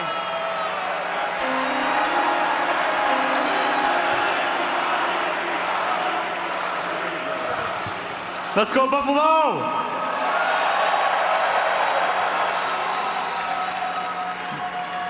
With the 30th pick in the 2025 NFL Draft, the Buffalo Bills select Maxwell Harrison. Let's go! Let's go indeed. Cornerback out of Kentucky who ran the fastest 40 at the Combine. So it starts there. He's here. He's a huge personality. 2-year starter, 6 interceptions. 3 of them came back for touchdown. When he was healthy in 2023, he was outstanding. 5 interceptions, led the SEC, set a school record with 2 interception returns for touchdown in 1 game against Vanderbilt. And then this year he started 7 games, but he missed 5 games with a shoulder injury, had 4 pass breakups, only had the 1 interception. This is a kid that you talk about speed and recovery ability. Remember Nate Wiggins last year going to the Baltimore Ravens out of Clemson? This kid can fly. His 40 time was outstanding, blazing recovery speed, does well at the catch point, like his ability to plant and drive, the frame, needs to play with a little better eye discipline as well, but that frame holding up, being able to support the run and being able to hold up physically in the NFL, but the recovery ability, the coverage skills of Maxwell Harrison, when he was healthy 2 years ago, that was excellent, Lou. Yeah, I mean, 39 vertical, 10-9 broad, 4.25, you're talking about in the 40. Like he has the speed and athleticism to make up for some of the deficiencies that he has as far as route recognition and playing it true and playing it clean with consistency. That's what happens. That's why you slip down here to 30 when you have the kind of athletic ability he has. But look, Sean McDermott will get him right. They need to really get some cover guys, some guys who can make some plays on the ball in the secondary. And this is the kind of kid with the kind of traits that you look for down here late in the first round. He's the first defensive back in school history to go in round 1, and we talk about how badly the Bills need him. They allowed opposing quarterbacks to complete 41% of their passes, thrown 20 yards downfield or more last year. That was 24th in the NFL. Now let's take a look at Max Hairston. Yeah, like I said, Greg, you talk about the ability to recover and to see the size. Only about 180, 183 pounds. That's the concern moving forward with that frame. But you watch him here, Lou, and Kentucky. Drew Phillips came out of his defense last year, did a really good job as a rookie with the New York Giants. Anticipate, first on the ball, and come up with the interception. He had 5 interceptions 2 years ago. He's had 2 in that 1 game for touchdown against Vanderbilt. So, again, here's a kid with the talent. Certainly the Buffalo Bills, they don't need 1. They need 2, maybe 3 cover men to help that secondary. And I just love how they play. If you notice the video, he's playing off coverage with vision on the quarterback. We talked about how Buffalo wants to play with the safeties high and the cornerbacks off, keeping the ball in front of him with the cornerbacks having vision on the quarterback. He played that to the best of his ability at Kentucky and was absolutely outstanding. So from a scheme standpoint, from a fit standpoint, and then you add the element of how fast he is, this is a welcome addition in Buffalo. Yeah, that's how he needs to play it right there. He needs to play off, hips open, play everything top down, play with good vision. You saw that number 7 who he ran down from Texas. That's Isaiah Bond now. And he ran him down and made that play on that big post where he was beat initially, but he's able to run it down because he's got sub 4.3 speed. They just got to refine his technique, refine his route recognition. And that's what you're looking for here late in the first round. I see him making his way over to our Molly McGrath. Verizon Business brings us down to the stage where Molly has Max Hairston. Molly? Max, you told me that you were going to practice that handshake with Roger Goodell in the mirror. How do you think you did? I think I did good. He almost lifted me up on the hug, but I think I did good. I've been waiting all night for that one. I absolutely love your energy. You are known as a high character leader at Kentucky. What is Buffalo getting in you? Man, Buffalo, they getting the ultimate competitor, the ultimate teammate, and they getting somebody that's going to give Josh Allen the ball back. Let's get to work! All right, congratulations. Before we go, let's see the inside of that jacket. Yeah, yeah.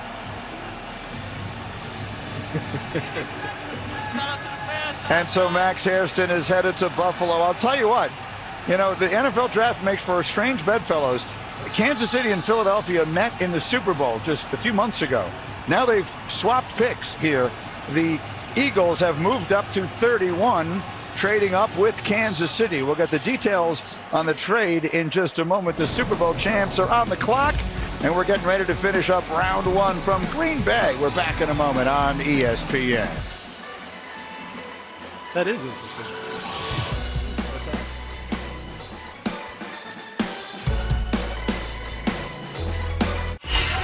All right, back with the final two picks of round one of this year's NFL draft. A swap of the final two picks between the two teams who just met in the Super Bowl. You see Philadelphia giving up a fifth rounder this year to move up one spot. We'll see what it is they choose to do.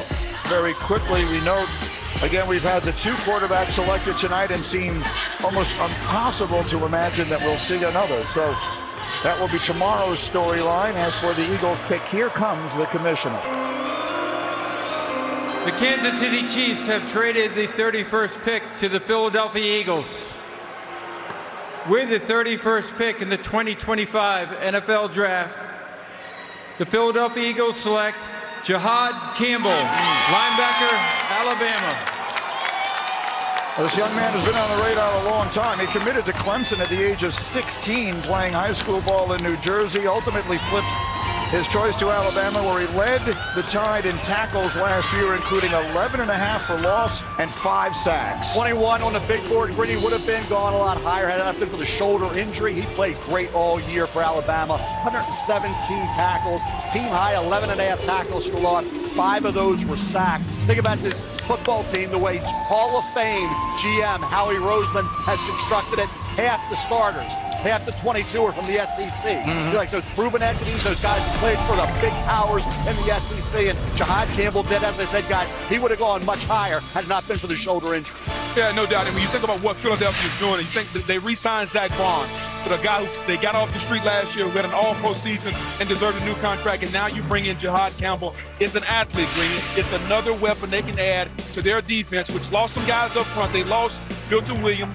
They lost those guys, and so now you add an athlete on the back end, a guy that can roam and make plays in space. It's something to go along with Zach Bond to give them a dynamic duo on the back end. Yeah, he's just a great athlete now. He can fly sideline to sideline. He can play 3-4 outside backer if you need him to, just like he's doing right here. Although this is just a 4-man front, and he's just rushing in their sub package. But he's got nice high side dip and bend and close on the quarterback. You can see why on some of the tape when he was playing off ball, right? And he's coming downhill and he's taking on linemen. You can see the shoulder issues because he didn't have that same pop and be able to get off and get people off of him. But you figure this, if he's healthy and both of those, those shoulders are straight, this is a hell of an athlete. I mean, he just looks great. He's kind of hyped, too. He knows he's on a very good football team. And they can wait. This is one organization, one football team can wait on Jihad Campbell to get healthy. They don't have to rush him. They drafted Cooper DeJean, who they stole in the second round. Sure. Why? Because he was coming off an injury. They waited it out, and he was an impactful all year and was a key guy in the Super Bowl, right? Yeah. So, again, Howie Roseman, I say Hall of Fame without question, GM. I mean, nobody does it better. Now, to get a Jihad Campbell, who, like I said, I had him at 21. Had not been for the injury, he would have been probably around 12 to 15. And like I said, they can wait till he's and it's not one shoulder, it's two. Right, exactly. Exactly. Wait till he's completely healthy. Shoulders are 100% before you get him back on the field, and they can wait it out. You mentioned Howie Roseman. That was the Eagles' NFL high 11th trade involving a first-round pick since he took over in December of 2015. And he is standing by now. And when I say he, Jihad Campbell is standing by with Molly. Verizon Business takes us down to the stage. Molly. Jihad, the defending Super Bowl champs just traded up for you. How will you repay their belief in you? I'm going to give them 110%, everything I got in me. The richer just got rich. You told me that this week felt like an out-of-body experience. What is it like standing up here as the newest member of the Philadelphia Eagles? Best team in the nation. I mean, what can I say? E-A-G-L-E-S. There we go. Greeny. Thank you. He already knows. Molly, he already knows. That's a great moment. Again, a young man who suffered those injuries thought he might have to wait until tomorrow night. And here's his name called again in a trade with Kansas City. Shefty, what can you tell us? Well, the Eagles tried trading up earlier in the draft to go get Jahad Campbell, and the trade fell through, but they were able to persevere and trade up one spot. A lot of people might ask, why would you trade up one spot? Well, I think it's to block another team from potentially coming up, especially when it only costs you a 5th-round draft pick and you've got 20 picks in the next 2 rounds to use as ammunition. And now they get a player who, as Mel mentioned, could have gone from 12 to 15. He did have surgery on one of his shoulders. He's going to need surgery on another shoulder, potentially after this season. He's got a knee issue as well, but the talent is undeniable, Greeny. No question about it. That's feels a little bit like a steal, and that feels a little bit like why, as you mentioned, Howie Roseman is a legend of the profession. And so you see there's Kansas City, there's their legendary coach, Andy Reid, as they will make the final pick of this first round. They're accustomed to doing that. They've won a bunch of Super Bowls in recent seasons. Mel, what does this team need? I look at a kid, you talk about injuries, right, with Jahad Campbell. How about Josh Simmons at Ohio State? Yeah. Left tackle, was playing great football until he had the knee injury October 12th against Oregon. Could have been a top 5 to 10 pick. Left tackle for Patrick Mahomes. If I'm a team like him, I can wait on Josh Simmons. If he's ready for camp, ready for the start, it's great. If we have to wait a couple more weeks or a month and a half, fine. If you look at, okay, Borg, I'll finish it up. Go ahead. Here's the thing I'll say about the Chiefs. The only time Patrick Mahomes has lost a Super Bowl is when he wasn't protected. You got to make sure the kid's protected. This has to be some form of protection for Mahomes. Look, Mel, I was just going to say, this to piggyback off of Josh Simmons. When he was healthy, at the end of last year, in the first quarter of this season, he's the best tackle in the draft. There's nothing he can't do. He's just coming off of that patella tendon injury. Here's the commissioner to announce the final pick of round 1 of this year's draft in Green Bay. With the 32nd pick in the 2025 NFL Draft, the Kansas City Chiefs select Josh Simmons, tackle, Ohio State.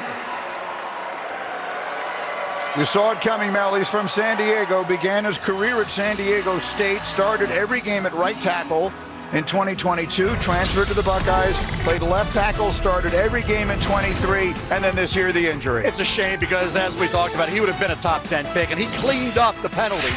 He was a penalty-prone offensive tackle, both at right tackle and left tackle. San Diego State, then Ohio State, right? His first year there with the Buckeyes. This year, he was off to the races, and he missed 9 games where he'd have been up against some really good pass rushers that would have solidified him maybe as a top 5 pick. But he missed those games when he got hurt, patella tendon knee injury against Oregon. But guys, when he was playing out there until mid-October, he was outstanding. I mean, last year, week 13 against Michigan. I mean, flex, bend, punch, redirect, anchor, full reach and cutoff. He can do it. He can do just about anything you want him to do. There was you were nitpicking to find something negative to say about his play. If he is healthy, and they have one of the best trainers in the NFL, Rick Burkholder, down there in Kansas City, he will be a bookend tackle. This guy's tape, there's no question. Just has to be healthy. Here's the thing I'll add. I've had that injury. It takes about a year before you feel like that you're back. I've torn my patella. Right. And so I know he's squatting and he's ahead of schedule. It's going to be about a year before he feels like normal again. And if they're willing to wait, to your point, they'll get the best of him, but probably not before then. Remember we talked about in the first draft podcast, his uncle. Remember his uncle, Chris Uamatu Malafala? Yep. Father Nelson Simmons played Major League Baseball, Detroit Tigers, Baltimore Orioles, and Josh Simmons, the shame, goes from San Diego State to Ohio State, and he was off to the race. Cleaned up all the penalties. He only allowed 2 pressures and all those. I'll tell you, they have tried hard to address the offensive line down there, and they've had some success, and they've had some misses. This guy is one of the best that they've brought in there. There's no doubt that you cannot dispute it. He just has to be healthy, which by all accounts, he's trending the right way. And so that is it for round 1. There doesn't seem to be any question what the storyline is going to be going into round 2. tomorrow. Shedeur Sanders went undrafted tonight.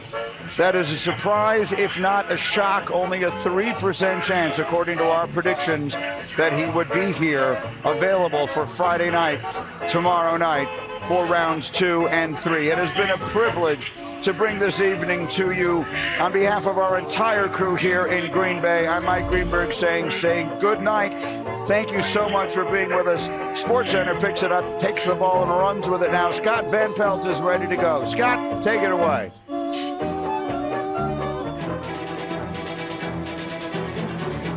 Greeny, thank you very much. Salute to all the hard-working men and women up there in Green Bay doing a tremendous job tonight. Hi there, welcome. This is SportsCenter from the nation's capital. I am Scott Van